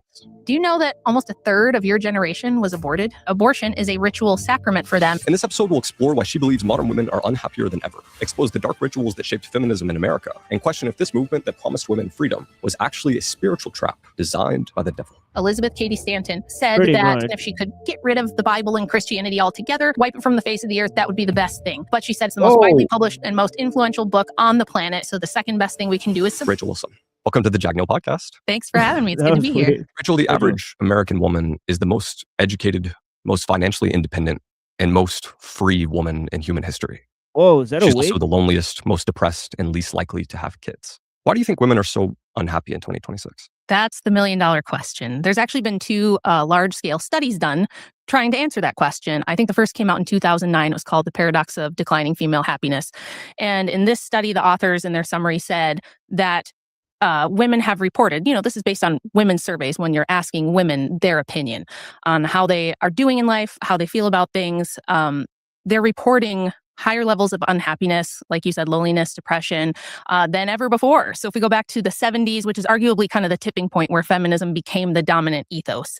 If you go back to the early 70s where they asked women these questions, they largely reported being pretty content. And now in the 2000s, we have 26% of all American women on at least one psychiatric drug.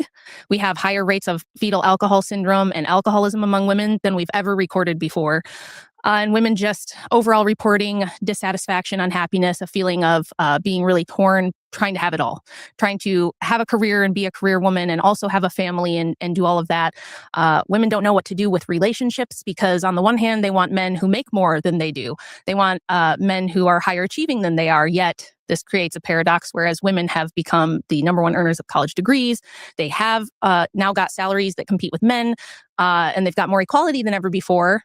They're finding that the men are not suitable to marry. They're finding that, they just can't find a guy who's on their level or higher, which is what they really want. So we've created like a paradox where by giving women everything that at least feminism told us they wanted, which was full equality, independence from men so that we could choose a husband based on, who we love and not who we need, that this would make women happier. And we're finding ourselves in a position where women are reporting the highest levels of unhappiness ever. They're actually even 3 times more likely than men now to have common mental health issues. Women have always been more prone to mental health issues than men since we started tracking that, but it's gone up. It's gotten worse. The disparity has grown. Women are finding themselves in a conundrum where they've got all the things that they were told would make them happy, and they're finding that they're more dissatisfied than ever. And what often happens, you'll see these viral clips on the internet of women in their 30s and 40s, sitting alone in their car crying, saying, I did all the things I was supposed to do. I followed the prescription and I'm unhappy. I'm stressed out. I'm alone. I can't find a husband. I won't have a family. Am I going to die by myself? What did I do? I can't go back. So for me, it's a really tragic thing for women. So you would boil it down to women are unhappy because they're lonely, because they're not getting married and they're not having kids. I think that's a big part of it. And I think it's also, we put so much pressure and responsibility on women to do it all, be it all, and have it all. I really experienced a lot of that myself in my early 20s. So after I got through K through 12 high school, I was always a smart kid. I was always in like advanced classes preparing for college. I was given the message that you're definitely going to college. You've got to go. You're too smart. You can't waste your intellectual capacity by not going to school and having an important job. That's what you're going to do, like from kindergarten on. And by the time I got done with 12th grade, I thought, I think I just want to get married and have kids. Like, I really just want to marry my boyfriend, start a family, and be a mom. Like, that's what I want to do. And maybe someday if I want to have a career, I can do that later. People thought I was insane. Everybody around me, my parents, my friends, pretty much everyone around me just thought that was totally nuts. Like, what? You're not going to go to college? You have a full ride scholarship and you're not going to take it? You're going to regret it. It's going to be terrible. Your life's going to be over. So it was like, what do I do here? Because what if I want to be a mom and have kids? Like, I want to raise them myself. How am I going to do that if I'm gone 40 to 50 hours a week? Especially if I get a career that's like very demanding. Like if I want to be a doctor or something, where does that leave room for raising my kids? I'm going to have to outsource that to someone else. And I didn't like that idea. And when I said, I thought that was kind of silly and inefficient, I thought, isn't that silly? I'm having children and I'm going to pay some other stranger who isn't their mother, maybe $12 an hour or something, to spend all day with them. And I might get to see them for a couple hours at night and on the weekend. And that's it. And meanwhile, they're not even with their kids. Exactly. So I thought, we're all just it's like we're playing musical chairs with the children. And it's like, well, you raise mine so that I can go to work. And then someone else will raise yours so that you can go to work watching my kids. And when I said, I think that seems silly. Who came up with this system? It sounds terrible to me. It was like I was challenging this deeply held dogma, this like preciously held dogma that like, well, you don't want to be enslaved, do you? And I was like, I don't know that going to work for a corporation and having to pay half of what I make to have someone else raise my kids, I don't know, that kind of sounds a little bit like slavery to me more than having a family. But there was just this idea that if I didn't have my own money and my own career, the only guy who was going to be interested was someone who wanted to take advantage of me and hurt me and wanted me to be vulnerable and not able to escape. You kind of gave the most important part of your backstory to understand why you view feminism the way you do. But I want to know about your parents and your childhood. Like, what's the most important part of your childhood that shaped maybe why you chose to write your book and some of your views today? When I was 9 years old, my parents got divorced. And, my dad sat us down and explained that my mom had found somebody new. She was going to divorce him, and that he had to move out. And I remember asking him, wait, if mom got a boyfriend, you're not supposed to do that. That's against the rules. Why do you have to leave? That doesn't make sense. And my dad kind of got like tears in his eyes. And then I told him, I remember saying, I have a lump in my throat. It kind of hurts right here. And then he just kind of lost it. And my mother really didn't want to explain. It was just like, Dad's got to go. And this other guy's going to move in. And that was kind of like the beginning of everything changing for me and my sister. And I remember thinking, and I had people like adults in my life when I would ask, one of my mom's friends was babysitting and I was like, why? I know my mom wants a new boyfriend, but why does that mean that my dad has to move out? Now this guy's going to move in. Why can't me and my sister have our dad? And, I'm trying to figure this out as a 9-year-old. And the answer I kept getting was, well, your mom needs to be happy. And I thought, well, yeah, I want my mom to be happy. Of course, I love my mom. But what about me being happy? And what about my dad being happy? And what about my sister being happy? So that was kind of like the first seeds of me wondering, why is she the only person that matters in this equation? Shouldn't we all matter? And nobody had a good answer. So as I got older, my mother had been kind of radicalized in college as a Marxist and then started writing or reading Marxist literature, like The Mists of Avalon. It's like a feminist retelling of the Camelot legend. And it was from this very like Marxist feminist perspective. And she kind of adopted this view that like men are bad and evil, especially white men. the evil white men that have all the power are bad. The intersectional stuff, like the more oppressed you are, the more truth you have, and the more righteous you must be. And if you have money, or you own a business, or you're a white person, or you're a male, you must be bad. You must be oppressing someone to have those things. And Yeah, that was so kind of I her guess I worldview. don't know. I So guess we could pause it because like I don't know. I'm trying to like get in on this somehow to comment on what she's saying, but a lot of it describes her personal experience. I don't really think that could be discounted. I mean, honestly, I think a lot of what she's saying is true, but like I'm not sure if like um well, obviously she drew a dialectic between the Bible and feminism. So that's probably just true. But I don't think she really explained like, or she'll probably get into that, but she didn't explain like the actual root causes with like for example, right? Like what got women to go to work, right? And then like if they're the breadwinners, then then what causes them to find the men disfavorable, and why can't men achieve more than women can, right? If they're the ones who are controlling the society, right? So it's kind of like I don't know. And then obviously she's right though about the dad situation. That seems kind of fucked up that like her mom was the one that cheated on her dad and then he had to leave. That's pretty fucked up. But yeah. And there probably is a lot of white people who had to go through that or whatever, so that's pretty fucked up.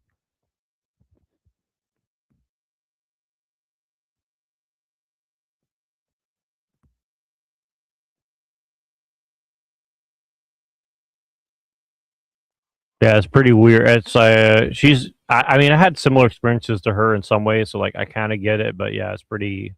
I don't know. Let's just see how she goes from here. I can see the hands clapping, so you know it's gonna be. You get real now. I feel like they put that bottled water in the middle of this thing for like some sort of like weird reason or something. I don't know. The purple lighting as well, like the purple lighting, and you got the bottle in the middle, and Yeah, I've seen most this of the week before. living with mom, that's the stuff I would kind of hear filtered through, it kind of trickles out as you're talking about things growing up. And then I go to my dad's, and he was a business owner. He was a Rush Limbaugh guy, in the car, we'd be listening to Rush Limbaugh on the way to, my orthodontist appointments or something. So I grew up listening to him with dad, and my dad would explain things from a completely different worldview. Like things are based on merit. It depends how hard you work for things, because a lot of people aren't willing to work hard. And those who are can potentially get ahead, even if they maybe started. I don't know if you can see it, but she has a tattoo on her hand. It looks like I just now noticed that. Do you see that? Or it's a discoloration or something. But I see a tattoo on her Yeah. hand there. Yeah, I think it's like this whole idea like do you want to be happy versus like this idea like um do you want to like work hard to achieve things? I think that's kind of like a false dialectic. Right? I don't know if and I don't know if women would say one rather than and then men would say the other.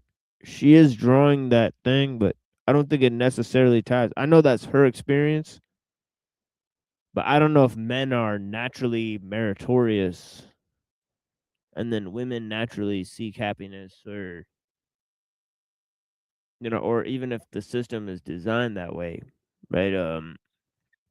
I think probably everybody in the system is like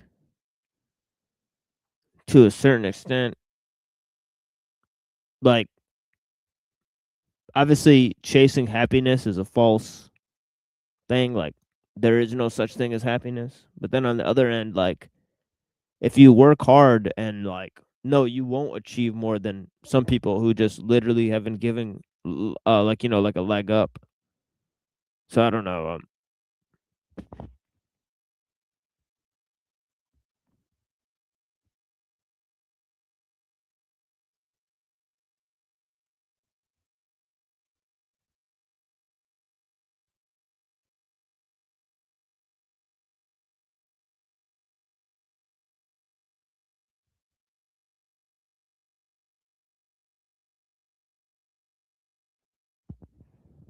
out behind. My dad would say, I didn't grow up with money, but I'm doing a lot better now than my dad was because I put in 14-hour days. I have better ideas than the other guys in the same industry I work in. So you earn your way in the world. Whereas my mom's view was completely different. It was everybody deserves, and you only don't have because someone else has. So these two completely opposite conflicting worldviews that you get as a kid, you kind of start having to learn to think things through and try to figure out, well, which one is correct? How do I know which one is correct? And how do I filter through these ideas to figure out which worldview is more accurate? What should I follow? Because I'm getting completely different directions from both parents. And I remember the best piece of advice my dad ever gave me, especially being a woman. He said, you're not going to believe the self-esteem cheater. is not based on external value. Yeah, like it sounds like she already answered, because like you're not going to believe the cheater. Like what? It's pretty obvious. Like, but I don't know if kids think of it that way. Like, oh, these two parents have a final like view of things, and it all hinges on this one thing. So I don't know. But if I had to guess in my entire scheme, right, I would think like maybe my dad cares more about money and then my mom cares more about religion. I don't know. So maybe that's a better way to organize things. Because I guess it works for them, right? Yes, I don't know. Validation. You will never get a sense of self-esteem, a true sense of it, from people telling you you're pretty or telling you they like you or saying you did a good job. You get your real self-esteem from making good decisions and learning that you can trust yourself to do the right thing.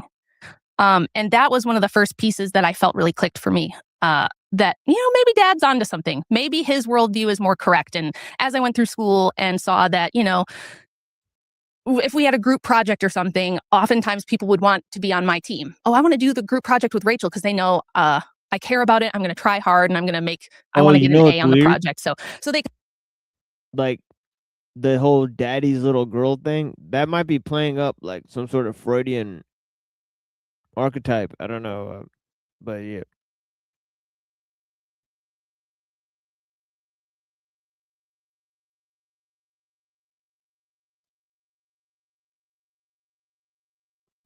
Yeah, there's always this kind of weird stuff like with that. So it's pretty weird. It is pretty weird. Like it's not. I would say that you have to read into the scripts that way for sure, in my opinion. Yeah, like the whole like, it's like what I'm hearing is like all the time, like patriarchy, and then daddy, and then and then daddy was right, and then patriarchy, and so it's like it's a weird like situation, and then I don't know.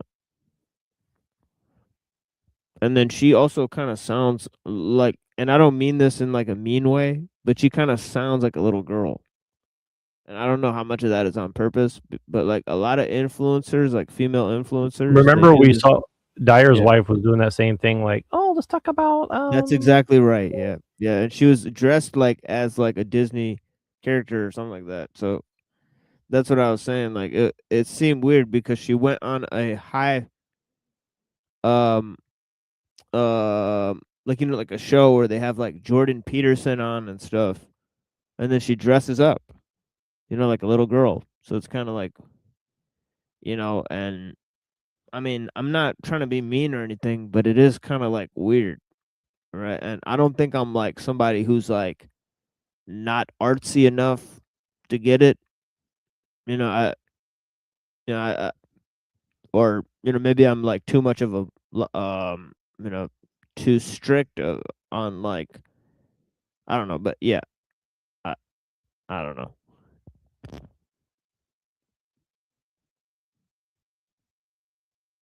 could sit back and kind of relax and kind of let me do all the work. And I thought, this must be that merit-based stuff dad's talking about, right? So yeah, just my experiences going through life, I felt like my dad's worldview was a lot more matched up with reality than my mother's idea that people just deserve. We're all just born deserving what we want, and someone needs to provide it. And if they don't, it's because of evil or oppression in the world. You have a book, Occult Feminism. Do you think a big reason you decided to write this book was trying to maybe understand what could have led to the society that shaped her views? Oh, definitely. And I wrote it with the idea in mind that I have 4 daughters, and I hope to have a lot of grandkids. If the Lord grants me that, I would be so happy. And I wanted to make sense of the world, like you said. What kind of society shapes a woman the way that it did my mother, and so many other women like her. Like if you look at the popular culture, you look at things like Sex in the City, you look at every pop star, like Sabrina Carpenter right now is making a multi-million-dollar a year industry off of cute little man-hating songs and things like this, you know. And I was trying to make sense of how did we get here, because my mom wasn't around a lot growing up because of all her issues. I would get sent to my grandparents' house all the time, and so I grew up mostly with my grandmas. And one of them just turned 100 on April 1st, and she was probably the most influential person on me. And again, got a totally different view of the world from her than I did from my mother, and she was much more traditional and a very like practical, hardworking lady. Not political at all. Grandma didn't care about politics. She wasn't talking about politics. She was worried about, you know, getting the house clean, cooking dinner, taking care of the grandkids, those sort of things. And I feel like the world she grew up in was so different from the one that created my mother and from the one that shaped me. Almost everybody today kind of looks around and we all know that like something's off. Something's not working. Men and women are kind of pitted against each other, and we have these dating apps, and like nobody's happy and nobody's having kids and nobody knows what to do about it. And everybody knows that something is wrong or something is off, but nobody really knows what it is. And it's right in our face. But because we're swimming in feminist waters, just like a fish doesn't know it's swimming in water, we don't realize that that's what it is. And that's why I was like, I've really got to write a book, because I feel like I could explain, now that I have done so much research and read so much history. I spent years reading early feminist writings, you know, going back to Mary Wollstonecraft or even before, which is something nobody does unless you're going to college for gender studies. And then, of course, you're going to read it through the lens of feminism was wonderful and it's awesome and it's great. But me reading it through more of a skeptical lens of like, I just want to know what happened. You know, I hadn't even decided that it was evil or satanic. I didn't know any of that. I was just like, I want to know what happened. I'm curious. Not what she wrote, but who is this person that wrote this, and why did they write it, and who funded it, and who made it popular. Yeah. Why did somebody like Mary Wollstonecraft in the late 1700s, at the height of the Revolutionary period, why did she write Vindication of the Rights of Woman, which is like the first big feminist publication? The kind of the thing that started it all. Why did she write that? Like, what was going on in her life? What was the society like around her? What things prompted her to want to write such a thing? I would have started much earlier, right? And I definitely would have started with Filmer versus Locke, right? Filmer literally wrote a book called Patriarchy, saying that the children belong to the father, right? And the fact is that the reason why they belong to the father is because the father is a small kingship, right? It's a private dominion, just like the private dominion that God gave to Adam, right? So Locke, he wanted to overthrow this because he wanted to overthrow the notion of the divine right of kings, right? So he argued that basically when you're 18, everybody has natural rights. Or once you reach the age of reason, is basically what he called it, right? You're able to emancipate yourself from the get out from under the rule of your parents and establish your own rule, right? So I think this was a first step in dethroning the authority of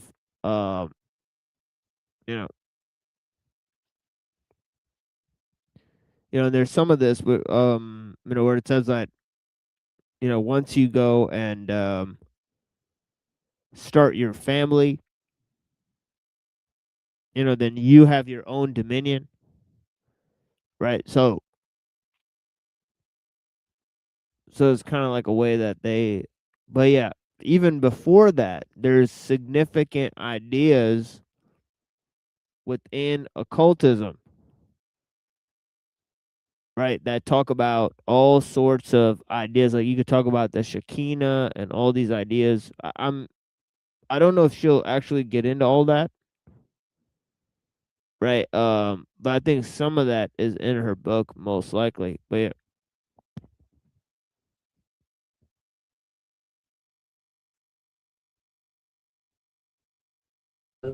yeah. People respond to it. So I spent years reading that stuff. And then once I felt like, okay, I've got like a really clear picture on what I think happened, I want to write a book. And I really thought it would be for my kids and for my grandkids. I never thought it would blow up and become like a bestseller. I just wanted to help them, like as my daughters are growing up and they're deciding, do I want to start a family? Do I want to have a career? Like, which way do I want to go? I just wanted them to know the truth. This is my big thing with feminism is that if this is a movement for women, if it's for me, if it's for my daughters and it's for our benefit, we should know the truth about it. We should know the truth about how it came about, who pushed it to the forefront, who paid to push it to the forefront, why there needed to be a century and billions of dollars worth of propaganda, why the CIA had to get involved to create things like Ms. Magazine to push this stuff on the culture. Like, we should know that as women. If we are the benefactors of feminism, you could at least tell us the truth. I think it's very patronizing to say, don't look at that. Don't look at that. Just you don't want to be stuck in a bad marriage, do you? Don't you want your own money? So that's why I wrote the book, because I just feel like women deserve the truth about it. Rich, when most people think about how feminism actually started, they maybe think of early 1900s, women marching, figures like Susan B. Anthony, the suffragettes. But your book says feminism started thousands of years earlier. Yeah. Hey, really quick, do you have a 401k, a Roth IRA, or happen to have a lot of money in crypto? I've literally heard a lot of these so-called, and I can't remember what is the recent one I heard it, right? But they will openly say that the Hindu gods are demons or something like that, right? And I don't know what that is about, right? That seems to be like a specific brand of occultism, right? But going into other people's like religions and then like saying, oh, no, the things they talk about are real, but they just interpret them differently. I feel like that's really weird, right? Because I think classically, people might just say, oh, no, that's like the mythology of India or something like that. Like that is not based on anything real. Well, what's interesting is like, I think that you could argue that Christianity does that and maybe you could say it always has, but here's the thing with that is like, well, doesn't that imply that Christianity is syncretic? Right? See what I mean? Like, see what I mean? Like, I think that's what I mean. Like, it's verging into like incorporating other people's like religions. Like, it's kind of like how, like in the book of Enoch, right? The Nephilim are the Greek gods or something like that, or like the Titans or some, so it gets into some weird territory, right? Well, I don't know if it's official, like canon or whatever. Somebody have to ask like Unseen or someone like that. But like I have what, Enoch? heard. Well, no, that like the Greek Titans are like demons and like. No, because they don't canonize Enoch at all. Oh no, but I was talking about like how like I've heard like I'm pretty sure Posh Redneck specifically said like we believe in the Titans of the Greek mythology, but those were demons and blah blah. So he kind of like I've heard people say like they do accept that there was like other religions and that they're real, but they're we just characterize them as demonic or polytheism as demonic or something like that. So I don't know. I mean, it's kind of weird, but it kind of goes to what Hyperborean was saying too. But yeah, it is interesting. Like, and I definitely heard what you're saying. Like recently, like somebody said recently, like I heard somebody very recently say like, oh, they're Hindu is demonic. I think it was that Soren guy. Yeah. Yeah. I think you're right. Yeah. But yeah, I don't know. But again, to me, it's like you can make that argument, but then you imply that Christianity is syncretic. So it's like, how do you? I haven't heard anybody like explain that away. So that's kind of why, like I say that like there is an argument to say that Christianity is syncretic. So how far people want to take that is a question, right? Like I just embrace it and say yes, it is. Because for me personally, like I've always tried to reconcile like these different beliefs. Like I wouldn't go as far as to say like, Hinduism is, satanic or like demonic per se. Like I think that you could argue another way personally, but like I understand why, the default position of Christianity would say, well, rather than go and explain everything, like just don't look at it because it'll lead you the wrong direction or something like that. Like, okay, I can understand that, but I don't know. I think there's there's a lot of slippery slopes that you can go on. So I don't know. But again, it all goes back to implying that it's a syncretic religion. So or or perennial, I guess you could be the other way, but I don't think that's. I definitely would be more hesitant to say perennialist. I think that's a whole nother situation. So.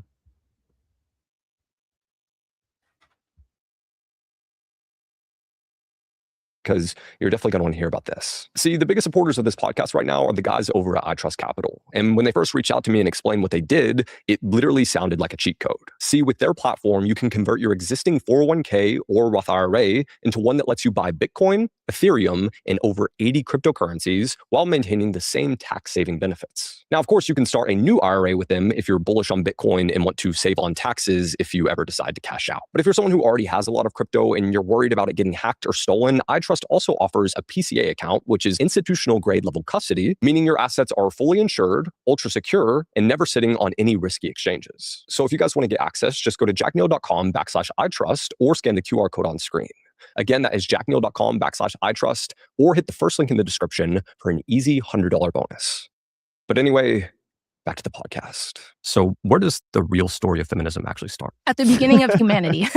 Of course, I'm a Christian. That was so creepy and weird when he said back to the podcast. Yeah, it's kind of weird how everybody's like, like getting paid to like push everybody to crypto. Even like, dude, even people within the crypto space are like saying it's over. We've all been scammed. And like people are still like, oh, convert your Roth IRA to fucking crypto. And it's like, I don't know. Like, it's pretty weird. I did buy crypto a few months ago just to try to see how it works. And I bought $50 of Solana. And I think right now it's worth $5. So I lost like $45 just buying it one time. So yeah. I'm not a fan of crypto.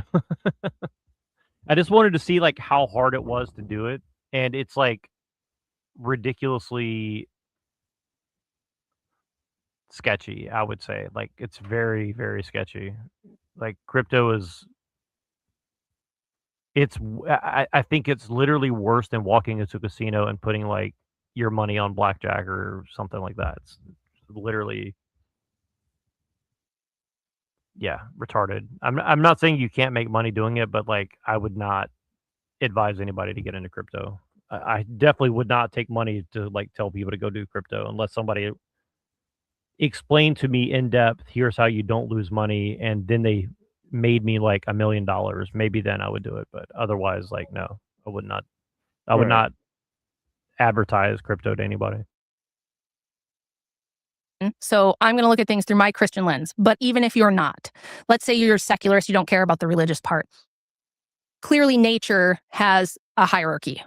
Men are physically stronger, physically bigger than women are. And that's why through all of history, until technology made it possible to have feminism, like if you're wondering, why did we never have this feminism stuff? Why didn't She's been watching your show, Machine. No, it's a point, like as we pointed out, it's even made by Angela Davis, right, in the New Left. So even the New Left has capitalized on this point, right? That that the Industrial Revolution actually made life for women worse. It's funny because like I was on that TikTok with that weird like liberal guy. The only reason I went on that guy's stream is because he had like 80 people watching, by the way. Yeah. And I know I made like really shitty arguments, but as soon as I mentioned Angela Davis, like he like, all right, you got to get off the stream now. because he's like, it's weird. Like if you mention, I've noticed this too. Like if you mention Angela Davis, like leftists get really nervous, and it's like Trotsky, Angela Davis, like it's like there's like certain trigger words like you bring. Yeah. That's pretty interesting. Because I guess they've seen it as like a conspiracy theory where they have a bunch of information that their scholars have come up with to try to debunk those claims, right? So I don't know. So they don't want to go through the whole thing where they provide their justification for why that's too simplistic of an explanation, and that's just, you know, Angela's opinion and so on and so forth. I don't know.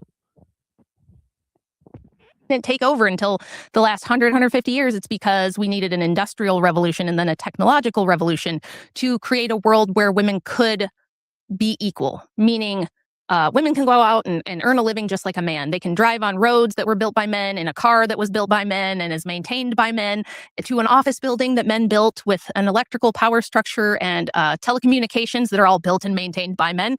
And they can sit at a computer and have a job. This and is where say, it's getting bad, right? Because see, now those things are no longer built and maintained by men. You could possibly make that case during the Industrial Revolution, but of course it was less the case during the Industrial Revolution, but it's definitely way less the case during the Technological Revolution, right? Like, you know, there's guys that are literally wimps because they never leave their office space, right? So, you know, so this is the fact. They're literally stuck to using machines, punching in numbers almost all day sometimes, right? So this is the thing, is like, you know, so now she wants to emphasize that the system is ruled and controlled by men, but the system, right, has literally made men less powerful because women, it's made women equal to men. She's also saying that. So it's kind of like she's in a bind here. You know what I'm saying? It's like which one is more true, right?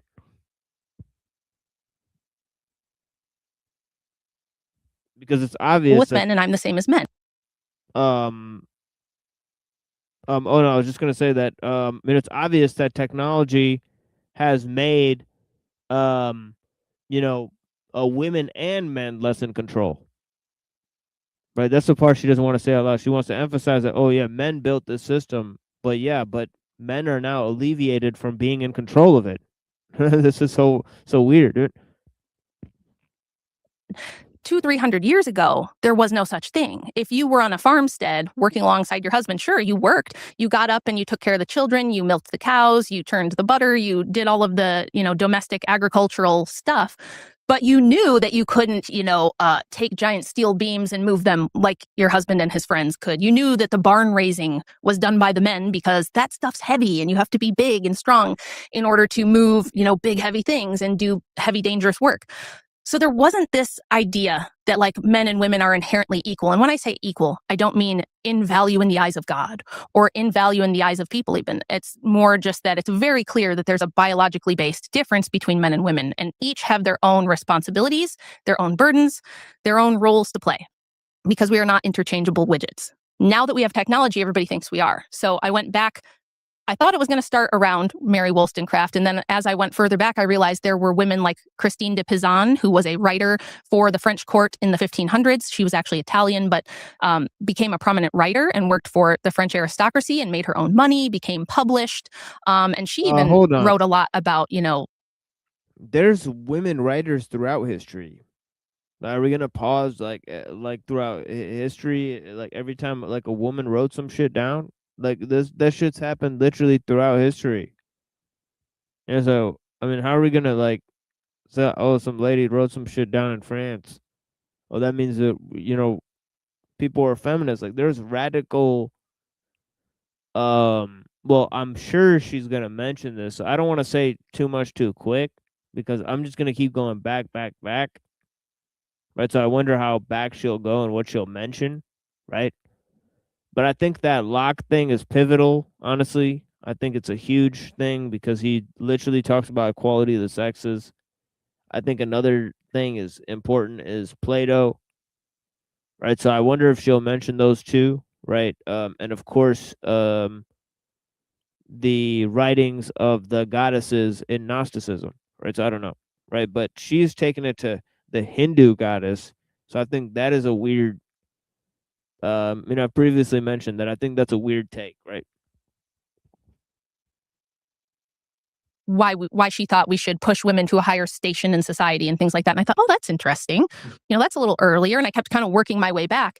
And, you realize that from the beginning of humanity, whether you think that's in the Garden of Eden or whether you think that's in ancient Mesopotamia, there's always been this hierarchical balance of men having a monopoly on physical force and women having a monopoly on reproduction and who gets to reproduce.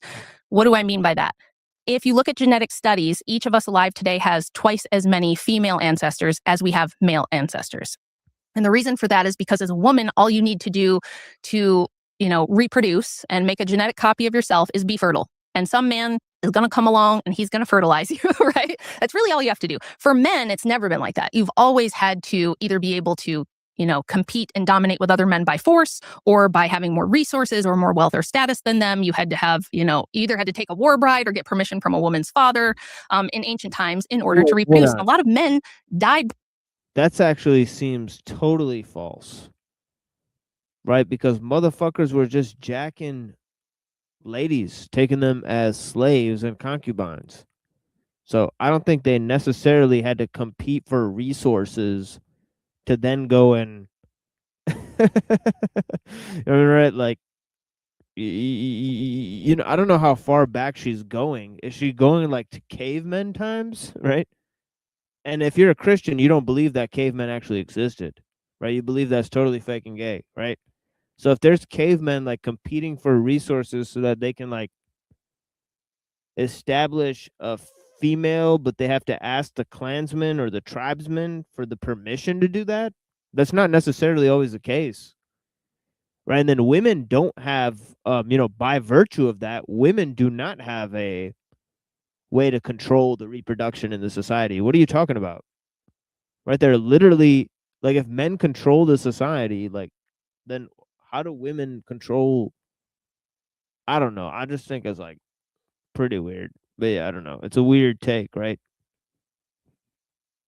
Because like you could just go to the Bible, right? They took like they killed all the men, they took all the women, right? And they're like, let's split up the ones that are can have children, right? Pretty much. And I think they were pretty much little kids too. But yeah. So they split up like child sex slaves. I don't know. So yeah, how's she gonna explain that one? I don't know. Before they got the chance to do that, whether in war or by doing dangerous work, things like that. So there's always been this kind of hierarchy.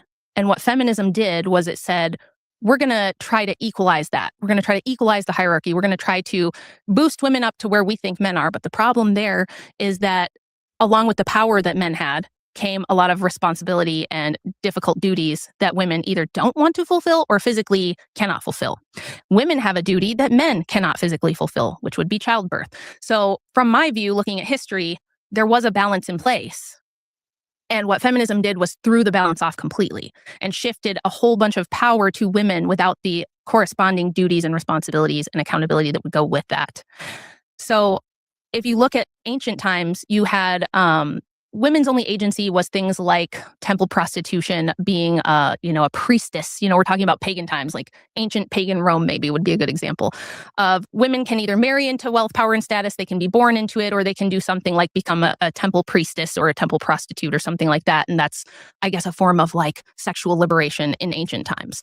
And when Christianity came along, it kind of did away with that and elevated women to more of holding them in a virtuous position.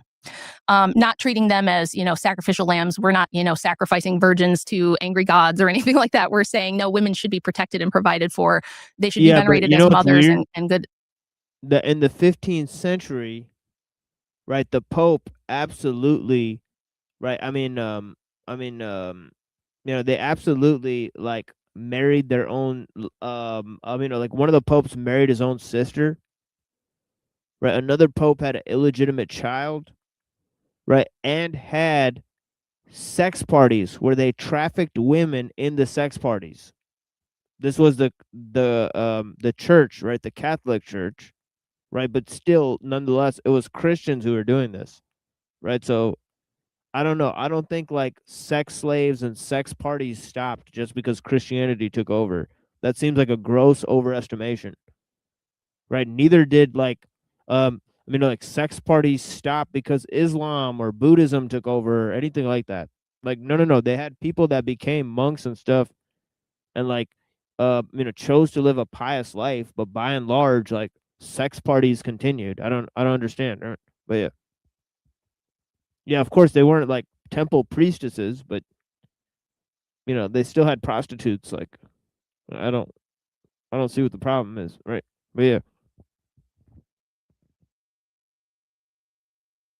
Wives, and they should be chaste and pure to the extent that they can.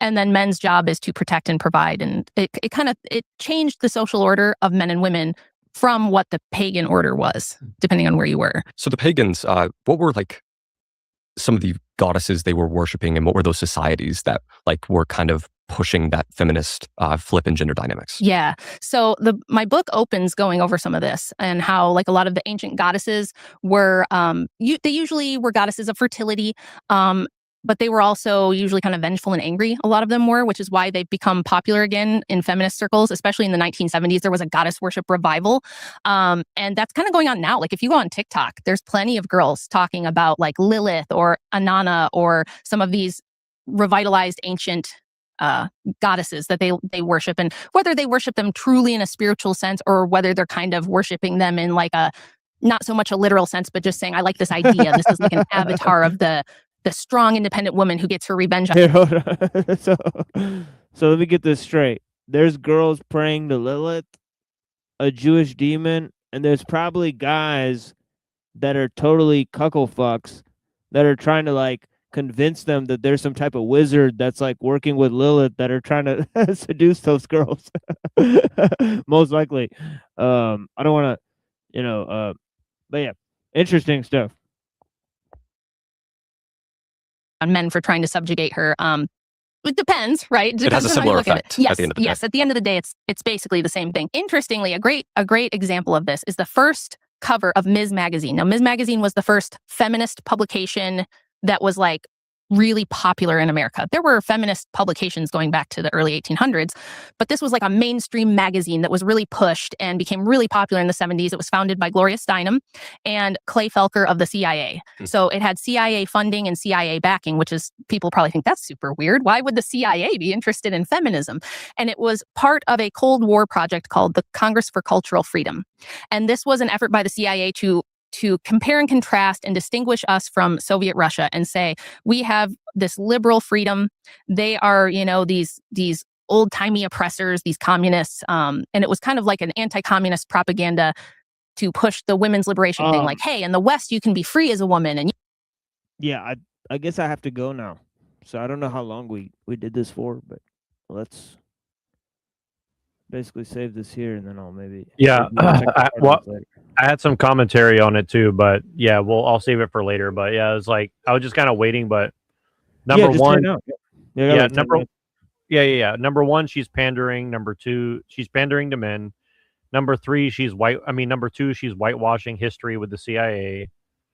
Number three, right, jumping back and forth in time. So like, yeah, I've been taking notes too. It's like she's definitely doing some sort of weird like whitewashing of shit, in my opinion. But so far, I mean, yeah, I don't want to say that because like I do agree with a lot of what she's saying, but like she's doing a whitewashing. Like the CIA, the CIA was just trying to like defeat the Soviet Union. It's like, no, how about they were trying to undermine the family structure within the United States against the people of the United States. They weren't doing it to like hurt Russia. How does that hurt?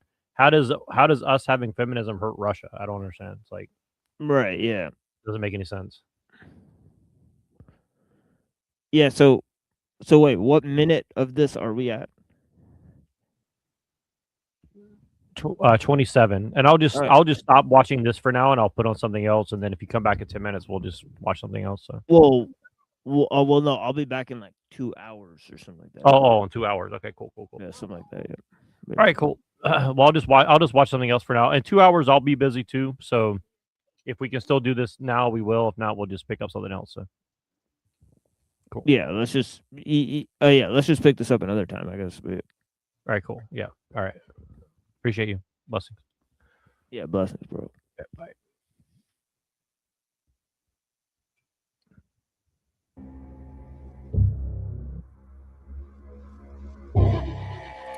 Um, hello, friends, psychopaths, psychopathic friends, people who are wrong but very committed to their opinion. Oh, wait, is that Riding Jules? Podcast. And hey, Rachel, how's your week going? No, it's not. It's somebody else. Oh, Yeah. I mean, it kind of looks like her, but with pink hair. It's weird. Yeah. Yeah. Well, this is something where I guess now everybody's saying how Kurt Cobain was killed by basically the CIA and Epstein stuff and stuff like this. And so now everybody's finally caught on to this thing I've been saying for 20 years, which, and it, you know, to be fair, I never really had like a lot of evidence for it. And frankly, I don't know how much the evidence they have of it now, but it is very interesting that now there's like tons of videos that just came out saying like, you know, Kurt Cobain got killed because like he knew about Epstein and knew about child trafficking, and like I don't know if that's true or if this is just like more psyop or not, but he definitely was deep into the occult, and he definitely knew like William Burroughs. So you know, like it wouldn't surprise me if there's some truth to it for sure. And also like Dave Grohl was involved with shit, and like everyone around Kurt Cobain was definitely involved in like some really bad stuff. So I mean, nothing would surprise me for sure.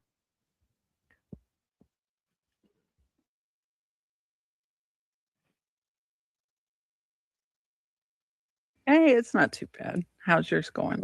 It's not bad. Now I have to bring something up. I sent Rachel a gift package. Actually, I sent something to your mom, and then I Yes. included some candy in it. And they're for all of our British friends, anybody from the UK and Canada. I sent her some love hearts. So love hearts are like conversation hearts, but they're the British kind, and British Canadian, we like painful candy. We don't like good, delicious, sweet, yummy candy. We like candy that makes you wonder what the fuck you're doing eating it. What you just put in your mouth. Yeah. So Rachel, describe love hearts for everyone. Well, I just tried the first one. What was that? About a half an hour ago Uh-huh. now. Mhm. And when I first put it in my mouth, I was like, this is weird. It's kind of got like a baking soda fizzy powdery consistency, but the longer it kind of sits there, Mhm. the more you're like, oh, okay, there's Yuck. something. I'm not sure what, but Yep. there's something I'm gonna take. She will be done the roll by the end of this podcast, guys. I'm Yep, 1,000% sure of it. 3 or 4, something like that. So don't and- mind me. yes, and of course the best part is that, you know, they say little things on them like sweetheart, etc. And so, you know, just picturing Rachel screaming at them, your candies don't know me, you don't know me, and then eating them all anyway. Yes, so you'll be very glad, Rachel, today that I wore, I have a tiny little star, but it's pearl. So I can actually, when things get too scandalous, I can clutch my pearls. It is, I mean, my one pearl, but I can clutch it like a tiny Victorian widow. So feel free to say all the craziest things possible, and I will be in the corner with my one pearl clutching it. Oh, that sounds like a double dog And there. I've got my Victorian fainting couch behind me, so we're Perfect. You're all safe. perfect. We're all set. So last week we did the podcast with Bloody Mess, who was amazing. We love him, and thanks everyone. If you haven't checked out his channel or his podcast, I'll put it in the links. He just we talked about Chris Novoselic, and he is such a blast to talk to. And he has like the coolest radio show. And it's so much fun because it's on Sunday. So it's like, hey, I'll see you in church. And then we all get to go listen to his cool punk rock radio show. So It's the best. it's so much fun. I know, I love it. And so today we're going to talk about Dave Grohl. And I think it's going to be really interesting. You've been doing quite a lot of research, and I've been watching have. some YouTube stuff. And did you end up reading his book? I've not read the full thing yet. I Okay. have listened because he read his own audiobook. Or Oh, he cool, did his okay. own audiobook. Yeah. And so I've listened to snippets of that, and then I've read little chunks here and there. Like reading through it again in preparation tonight, little passages. That was how I discovered that apparently John Silva is still his manager. Oh, interesting. Okay. I didn't actually, which- I would have thought John Silva would be retired by now. Same. Yeah. Yeah. And it's like, I know it's been a few years, I guess now, Right, since yeah. the Storyteller came out, but that's still a long time. He says that he's been his manager for a long time. He says the number of Yeah. years. I don't remember now off the top of my head what it is, but a long Interesting. time. And John Um, Silva is pretty adamant about it, about Kurt taking his own life. Well, he was good buddies with Danny Goldberg. Ah, okay. Right. So I just wanted to remind everybody too that what people say publicly and what they say privately are often two different things. So, you know, when we look at, you know, we get emails all the time by people who, you know people in the inner circle, et cetera. And we know that, like, for example, we know Francis and Kim, we know that they know it was a homicide. We believe Chris knows it was a homicide. We've been told Chris is, you know, still afraid of Courtney, which I, you know, again, of course, don't understand, because it's like, afraid of what? You know, I mean, and it's like, Was yeah, she gonna slug you from London? you know, and like, I think Dave, like, he's probably not afraid of Sam Lufty. Like, Dave has enough money and, you know, he can protect himself. You know, and it's like, you know, like John was saying to me today, he's like, Michelle, you know, not everybody believes in like morality, black and white, in the way you do. And I don't believe in like pure morality in black and white. Of course, I like Robin Hood, who steals from the rich and gives to the poor. Of course, I would say, oh, you I don't give a fuck if anybody, you want to burn down a Tesla factory. That's, you do you, man. I don't care. Listen, but so no, I don't just like think, you know, rights and wrongs, but there are two things that I just don't condone ever. And it's, of course, sexual assault and homicide. Now, a homicide, if you get in a fight with somebody at a bar and you don't mean to kill somebody, or if, you know, genuinely, if someone is, if they're torturing you, like, and you have a restraining, like self-defense, like a, you know, in a domestic situation, I understand, but none of that is none of these things. And so, you know, he's going like, is never. Yeah, exactly. And it's like, you know, he's going like, well, you know, you think that you have to like go out and go to the mat and like stand up for somebody publicly to have it be, you know, that's the way you think. But maybe Dave and Chris, and like, maybe they don't think that way, even though they know. And it's like, right. But like, that means murderers are like running around just causing mayhem and hurting other people and murdering animals and like, well, and that they're okay with sitting by silently and, for all intents and purposes, keeping a secret that protects those murderers. Because there's nothing about their silence that's protecting Kurt. No. Oh no, definitely not. I mean, it's protecting one little microcosm of people only, and that's themselves and the perpetrators. Period. Yeah. And I have tried really hard to come at this from an emotional angle, a psychological angle, and investigative angle, like all of those rolled into one. To try and like put myself into their shoes as best I can, obviously without actually knowing them personally. And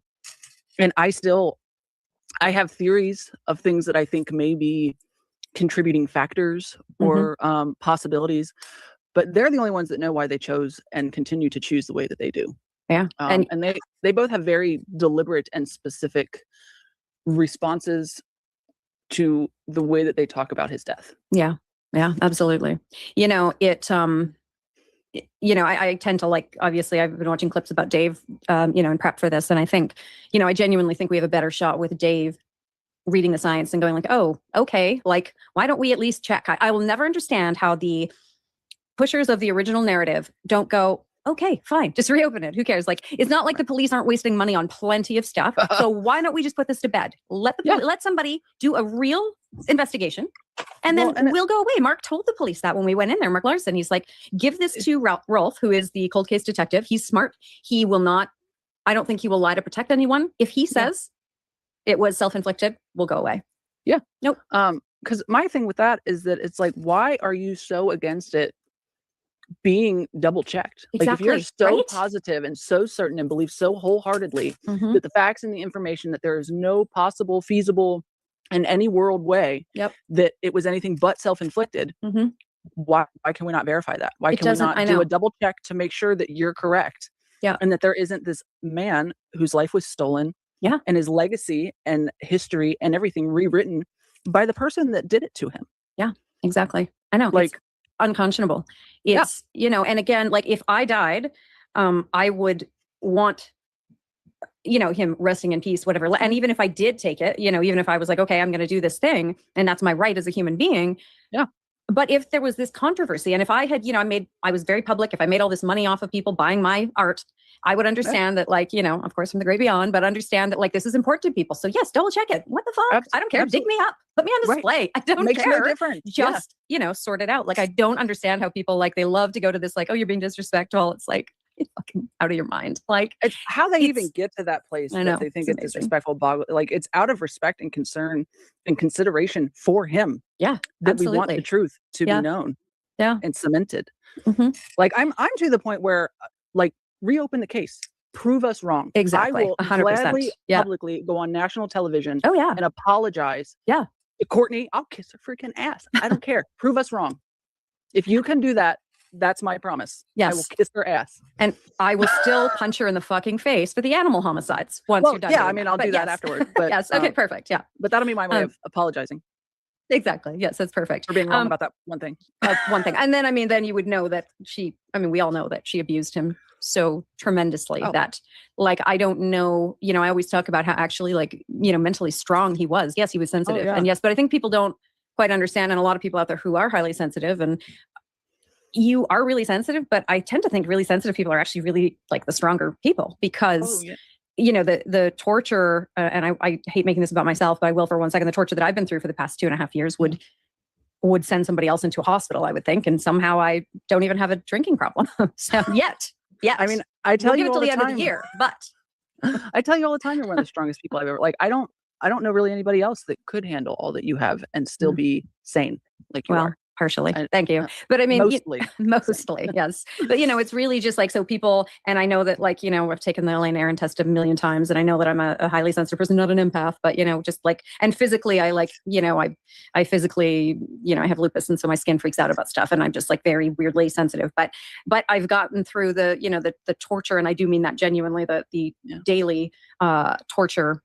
And I'm still here, and I still get up and fight for this shit every fucking day. So I know that if I can do it, that as a sensitive person, that other sensitive people probably do the exact same thing, like you and like everybody that is highly sensitive. And that's what people, everybody knows Kurt was that. And I guarantee you, he did fucking get through it somehow. And he was going through torture that is from that vile, just deplorable piece of shit. Imagine living with that for 2.5 years. The torture it inflicted on him. Amount of mental and I don't mean this as like a criticism, but the amount of mental gymnastics he would have to walk himself through on a daily basis to cope with that. Mm-hmm. Because one of the things that really is a huge pet peeve of mine, like it really just genuinely gets under my skin, is the people that claim that there's no way it was homicide because she couldn't have done that because he defended her all the time. He loved her. He always came to her defense and said all of these kind of things. Have you never seen somebody in an abusive relationship defend it's so common, vehemently and adamantly and consistently defend their abuser? Yeah. To everybody? Yeah. They all do it. I know. Every single one of them. Yeah. Until they reach their breaking point and they decide they're ready to leave. Yeah. Yeah. And that's exactly right. And, and he had reached that, I think about 2 months probably prior to his death, which is why we now see, again, tells her he's going to divorce her, ends up in a coma. Tells her he's going to divorce her, ends up dead. Yeah. Like, what is actually happening here where people don't make that correlation, and they're just like, they don't understand it. It's wild. Collective recall, maybe. And they don't even bother looking. And then the other one is like, sorry, I want to read something, then we'll get to Dave. But, the other thing is like, well, she saved his life a bunch of times from overdosing, so why would she kill him? Prove to me that she saved his life, first of all. I want receipts because I don't know. But also, he didn't tell her he was divorcing her a year and a half prior to that when she allegedly saved his life. She was still his meal ticket at those She points was in time. still his meal ticket. And the other interesting thing is that every single time he was found, he had the needle in his arm when she saved him. So think I also about just that. realized I said it backwards. He was still her meal ticket. Oh, and I didn't even notice. We are on it. We were today. passionate. We were Yes, passionate and just saying exactly. it. Okay. So I just want to read but- this quick thing about. Oh, Yes. sorry. Did you have something to add to that part? No, sorry. Go on, because I Oh. could go on forever. Yeah, I Please. mean, and so this would be a good live conversation because then we could have our subscribers come in and chime in too. But so again, I just wanted to talk about what people say publicly, what they say privately are obviously two very different things when they're public people. Like Rachel and I were saying, like we'll just tell any. There's something like so Gen X too about being like very authentic and like not telling people the truth. Like it feels icky to me to just like to not do that. But sometimes you can't say how you feel about certain things because, if you're like, if I feel a certain way politically or if I feel a certain way about something, like I can't say that because then what if the opposite is like, well, then fuck her. I don't care about Kurt because she thinks this. And it's like, oh, could we not? Like, because trust me, we both want the same thing. We both just want justice for Kurt. And I change my opinion every day too. So it's like, if I say, oh, this one day I feel this and then this other day I feel this next way, but it's very hard. Like, I think you're a very young Gen Xer. You're like I've invited you into our, to our very misanthropic party. Generation. Yeah. Yes.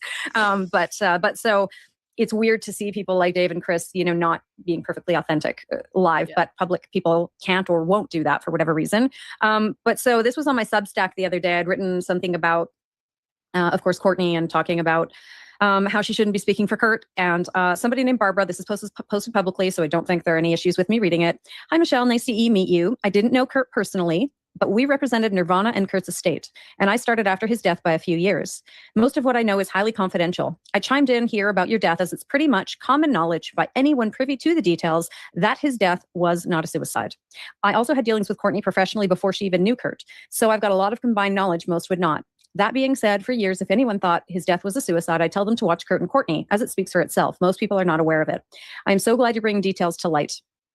And so again, this is somebody who we get these emails and messages all the time. I don't have any recordings. There's nothing that we can go, well, so-and-so said at this time. And, if we don't have receipts, we don't bring it. But Right. everyone in the inner circle knows it was a homicide. And Oh yeah. so Dave knows, Chris knows. And yeah. Well, And I think Dave Dave talks about it in a sort of interesting way. So Well, that's what I was just about to say. Like, obviously, from the way that he talks about it alone, you can't be like, oh, see, that proves it. He knows. Yeah. Mhm. But when you combine the very specific way that he, with extreme consistency, talks about Kurt's death and the aftermath and his feelings and all of that, mhm.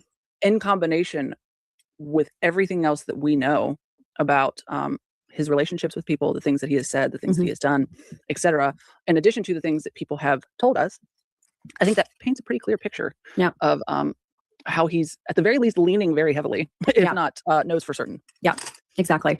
So let's get into it. Let's find out who's Dave. I really want to know more about who he was. Just, give us a quick rundown, and then we can talk about the clips we've watched, what he said about Kurt's death, and get into that a little.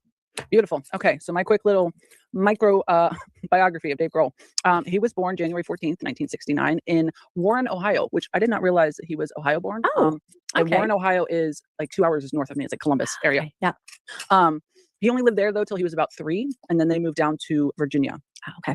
His mom was a school teacher. His dad worked at a newspaper. He was a news writer, Oh. and very, I believe later he was also involved with like a senator. So he was Okay. very conservative, right wing, and political, whereas his mom was very liberal, left leaning. Okay. Interesting. His parents got divorced when he was 6. He's also got a sister that's 3 years older named Lisa. After his parents split up, he stayed with his mom.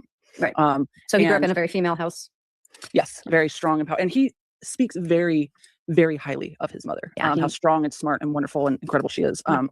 And his sister, honestly, too, not to the same extent. He talks about his mom a lot more, but he has nothing but great things to say about his sister as well. He also kind of partially credits her, as well as his cousin primarily, for introducing him and helping him get involved in punk rock. Oh, cool. Um, Oh, because yeah. him and His his- mom, didn't his mom, what was it? him and she- his sister flew out to Okay. visit their cousin in Illinois. I can't remember, Rockford maybe. It was Illinois. Okay. That part I know. And she was really like, they hadn't seen her in a while, and all of a sudden she's like this punk rock goddess. She's got the vibe and the image and the music and the whole nine. That's awesome. And so she kind of inundated them and introduced them to all of this heavier music. And then by the time he was 17, he was in his first major band, Scream. Oh, cool. He was in Scream from 1986 to 1990. So that's even longer than he was in Nirvana. If we're being Yeah, super technical. And then I think most people know this already, but he immediately left Scream and basically joined Nirvana because it was like Scream broke up. He was left abandoned in Los Angeles and had already kind of briefly met, or at least seen Nirvana play. He was familiar with them and had befriended Buzz Osborne and Right. Melvins. And so he reached out to Buzz and basically gave him his predicament, what was going on. And Buzz said, well, actually, I know that Nirvana's looking for a drummer. And so he gave Dave their phone numbers and they ended up talking. Chris called, asked him some, initial questions or whatever. And he ended up flying up to Seattle, and Kurt and Chris picked him up from the airport. And, the rest is kind of history. Yeah. But I know initially he lived with Chris and Shelley for like a month or 2.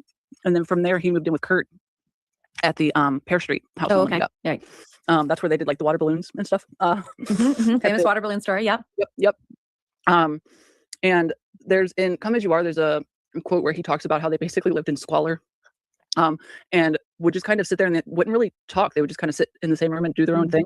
Oh, okay. Like read or listen to music or write music, whatever.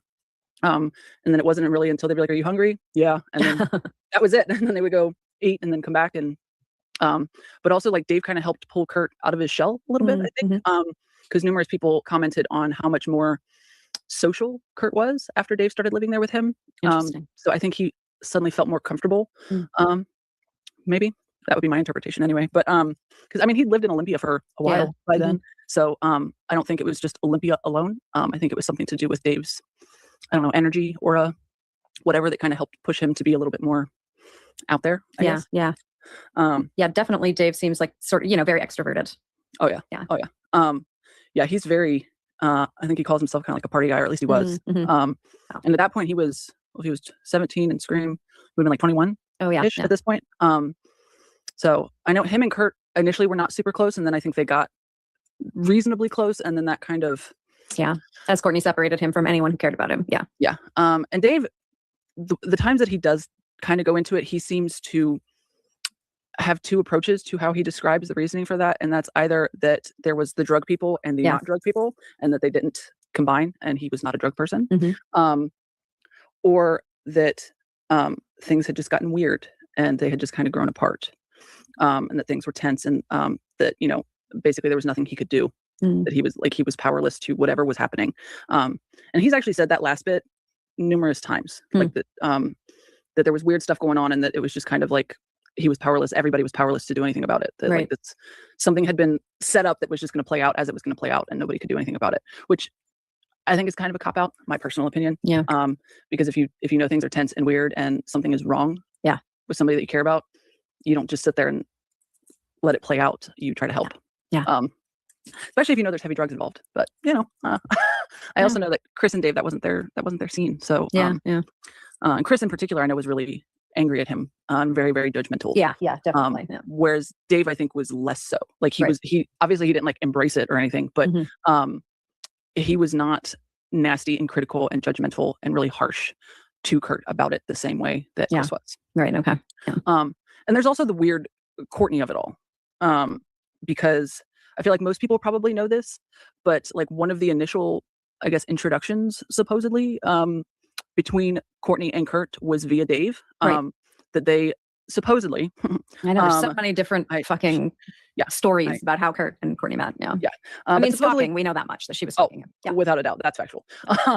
But supposedly towards the end of 1990, I believe it was December of 1990, Dave was dating Jennifer Finch, who was a good friend at that Okay, point in yeah. time of Courtney Love.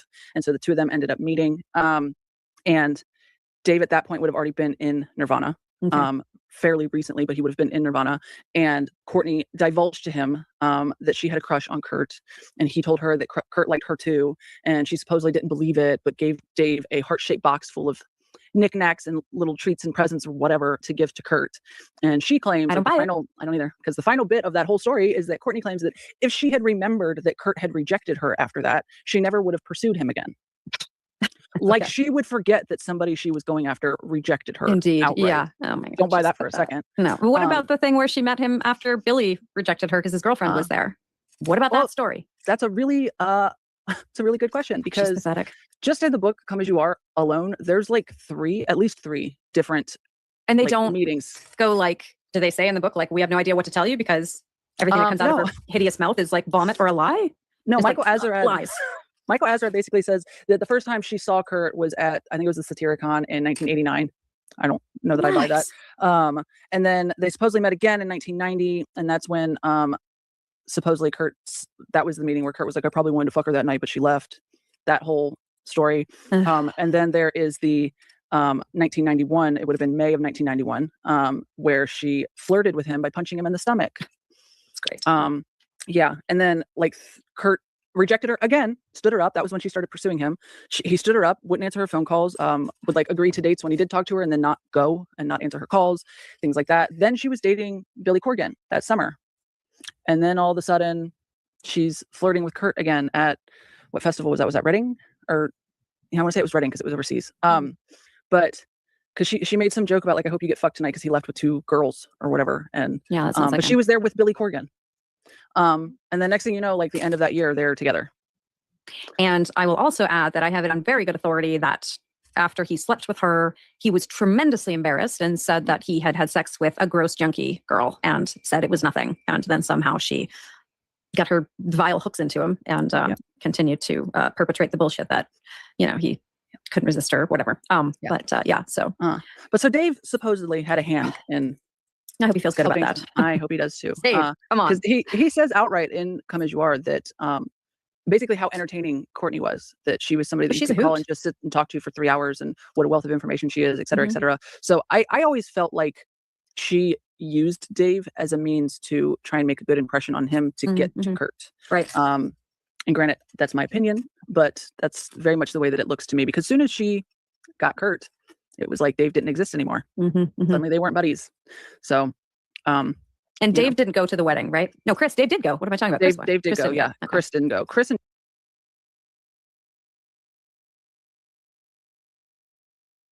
death of Kurt Cobain. I believe that I found some interesting information regarding the death of Kurt Cobain that has never been covered in this way before. Being a huge Nirvana and Kurt Cobain fan, I have researched this topic ad nauseum. Not only that, but I have something interesting that not very many people have. I have inside information from Geffen Records from the 1990s, which is the label that Kurt Cobain was signed to when he died.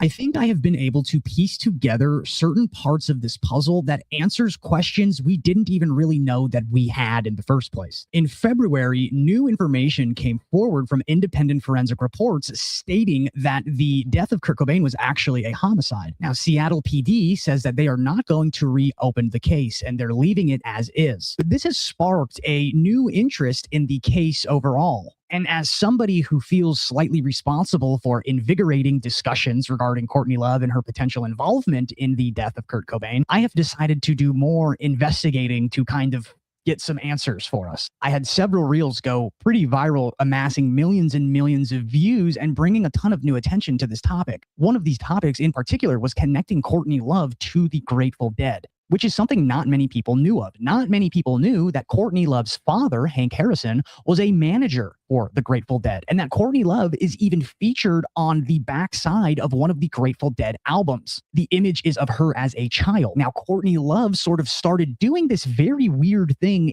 amidst all of this kind of new attention and resurfacing of these events. One of the things she did was she reached out to Candace Owens and started talking to Candace about how she was involved in all of these various things that were kind of Fed adjacent, and Candace kind of like started covering for her in a very peculiar way. Now, I have covered that in past videos, and that is not the subject of inquiry today, but I think there is a bit of a guilty conscience here and a need to feel like she needs to sort of cover up and do some shrouding for some things that may be coming in the future, like potentially something like this video. For those of you unfamiliar, I have broken this down in the past, and I have tons of videos on my Patreon and my YouTube explaining this stuff. But for now, what we're going to do is I'm going to do a brief breakdown of all of that information so you can have it for this video because it is vital. Long story short, Courtney Love was directly involved with 3-letter agencies. She was used as sort of a sex kitten and as a drug trafficker, introducing new drugs to different scenes. Scenes like the grunge scene, as well as scenes like the punk scene.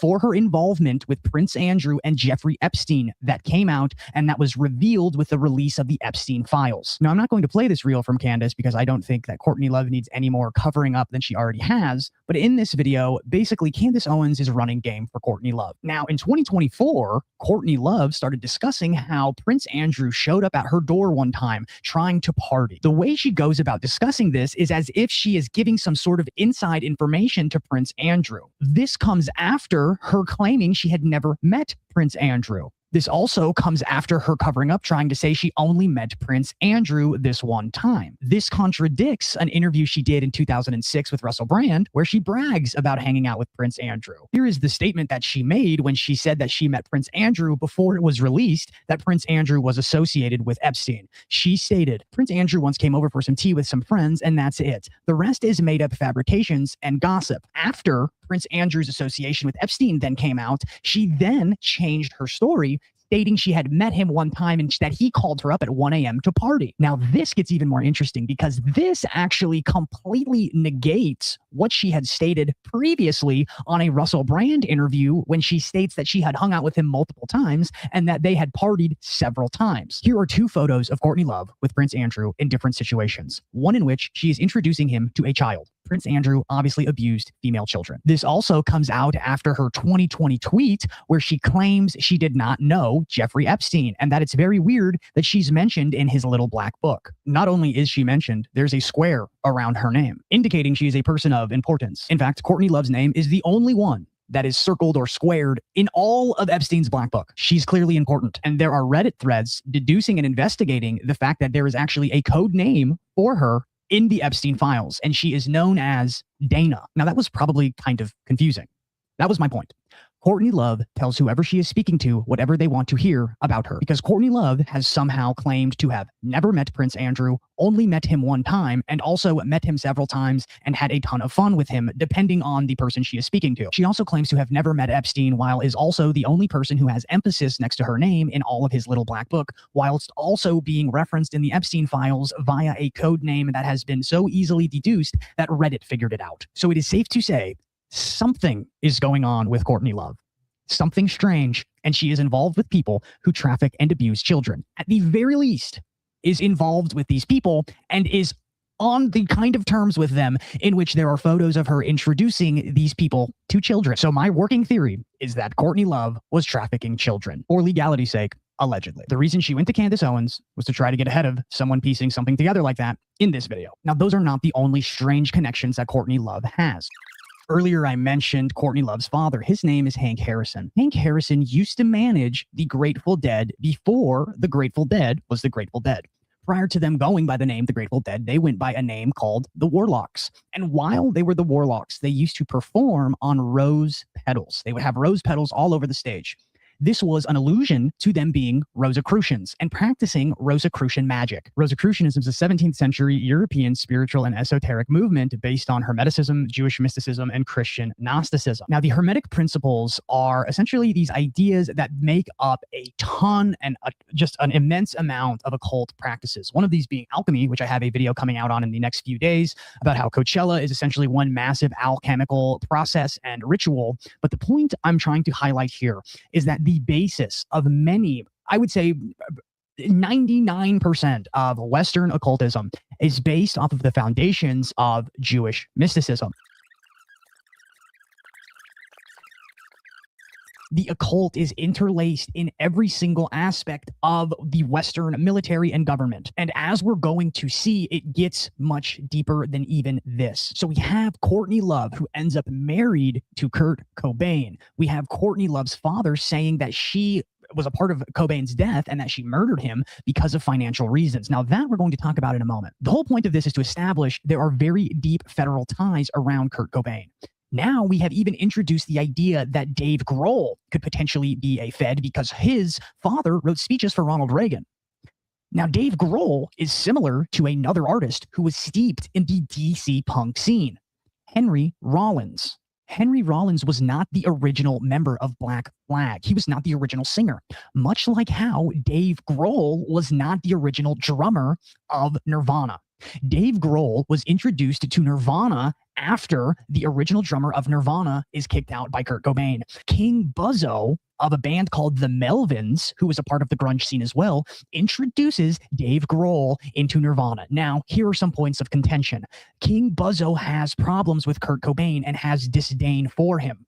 I believe that he was introduced sort of begrudgingly and as a kind of slight by King Buzzo because he's kind of jealous of Cobain's success. There was a lot of contention there. King Buzzo has done several interviews. I'm not going to include them in this video because I've included them on my Patreon, where he discusses his disdain for Kurt. Whether or not this is entirely the case is interesting, right?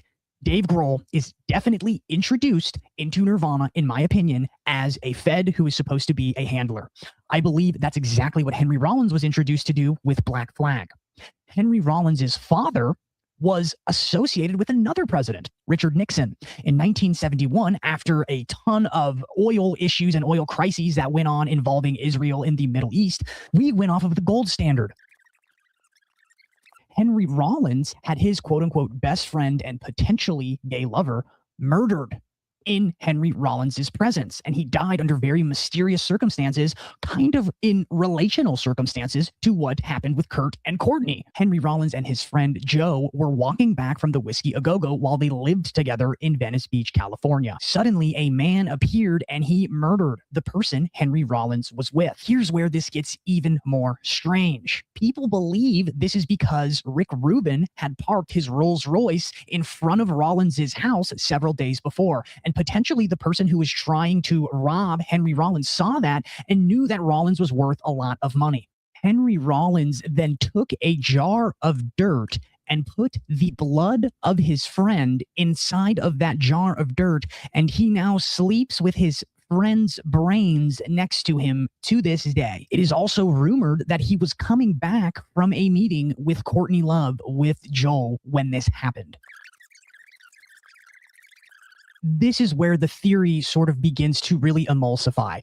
I feel like Kurt started to figure some things out about the nature of the music industry, about who would potentially profit off of them, who these people really are, and what they really believe. At this time is when I looked into Kurt's alleged best friend. Because if all of these people are surrounding Kurt and they all have ties to feds, his best friend has to be someone who doesn't, right? Wrong. Who I found, actually, who is apparently and was allegedly Kurt's best friend, he has ties to the Department of Defense, actually. This is Dylan Carlson. Dylan Carlson and Kurt Cobain go way back, all the way back to Kurt's time in Aberdeen. If you know anything about Aberdeen, Aberdeen is the small town Kurt is from. Grunge really got its start in Seattle, but it was perfected in Aberdeen, Washington, where Kurt Cobain is from. In fact, Kurt had a ton of issues with people thinking he was from Seattle because Kurt was always seen as an outsider. And one of the people that was always standing on the outside with Kurt was his good friend Dylan. They both felt alienated in the dead-end town that was Aberdeen. And as they got older, they drifted further and further into music. While Kurt formed Nirvana, Dylan ended up founding a drone metal band called Earth. Dylan was insanely successful, as was Kurt. And this is where the story gets really, really dark, because they were such good friends that the last thing, according to mainstream sources, that Kurt Cobain ever interacted with was a gun. This gun was bought by Dylan Carlson. So the gun that was used to kill Kurt Cobain was bought by his best friend, Dylan Carlson. And if all those things I pointed out before weren't enough, this is where it gets even stranger. Dylan Carlson's father worked for the Department of Defense, and he was the child of the military-industrial complex. So even the person closest to Kurt outside of Courtney was a Fed's child. This goes to show that every single person close to Kurt Cobain had ties to the federal government, even down to his best friend from childhood. This is where we start to get into the why. Why would Kurt be a person who was seemingly potentially targeted since his childhood?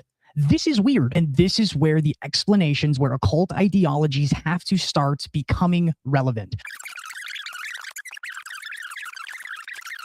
The people who benefited financially from Kurt's death were two people in particular. We have David Geffen as well as Zachary Horowitz. David Geffen is the owner of Geffen Records, and he is the individual who got Nirvana off of Sub Pop Records. Once Nirvana left Sub Pop Records is when Dave Grohl entered the picture, and Dave Grohl became one of the handlers of Kurt Cobain. So that way they could always have an eye on Kurt, and Dave could always be in the mix musically, having that federal connection. Where this gets even crazier is the fact that David Geffen also had ties not only to Courtney Love, because David Geffen was roommates with Courtney Love's father, Hank Harrison, but also had connections with none other than Jeffrey Epstein. And here is where the cookie begins to crumble, because at this time is when Courtney was introduced to Nirvana as well. So we have grunge music beginning to swell. Kurt's influence is beginning to really grow. The egregorical little g god that is grunge is starting to grow and swell.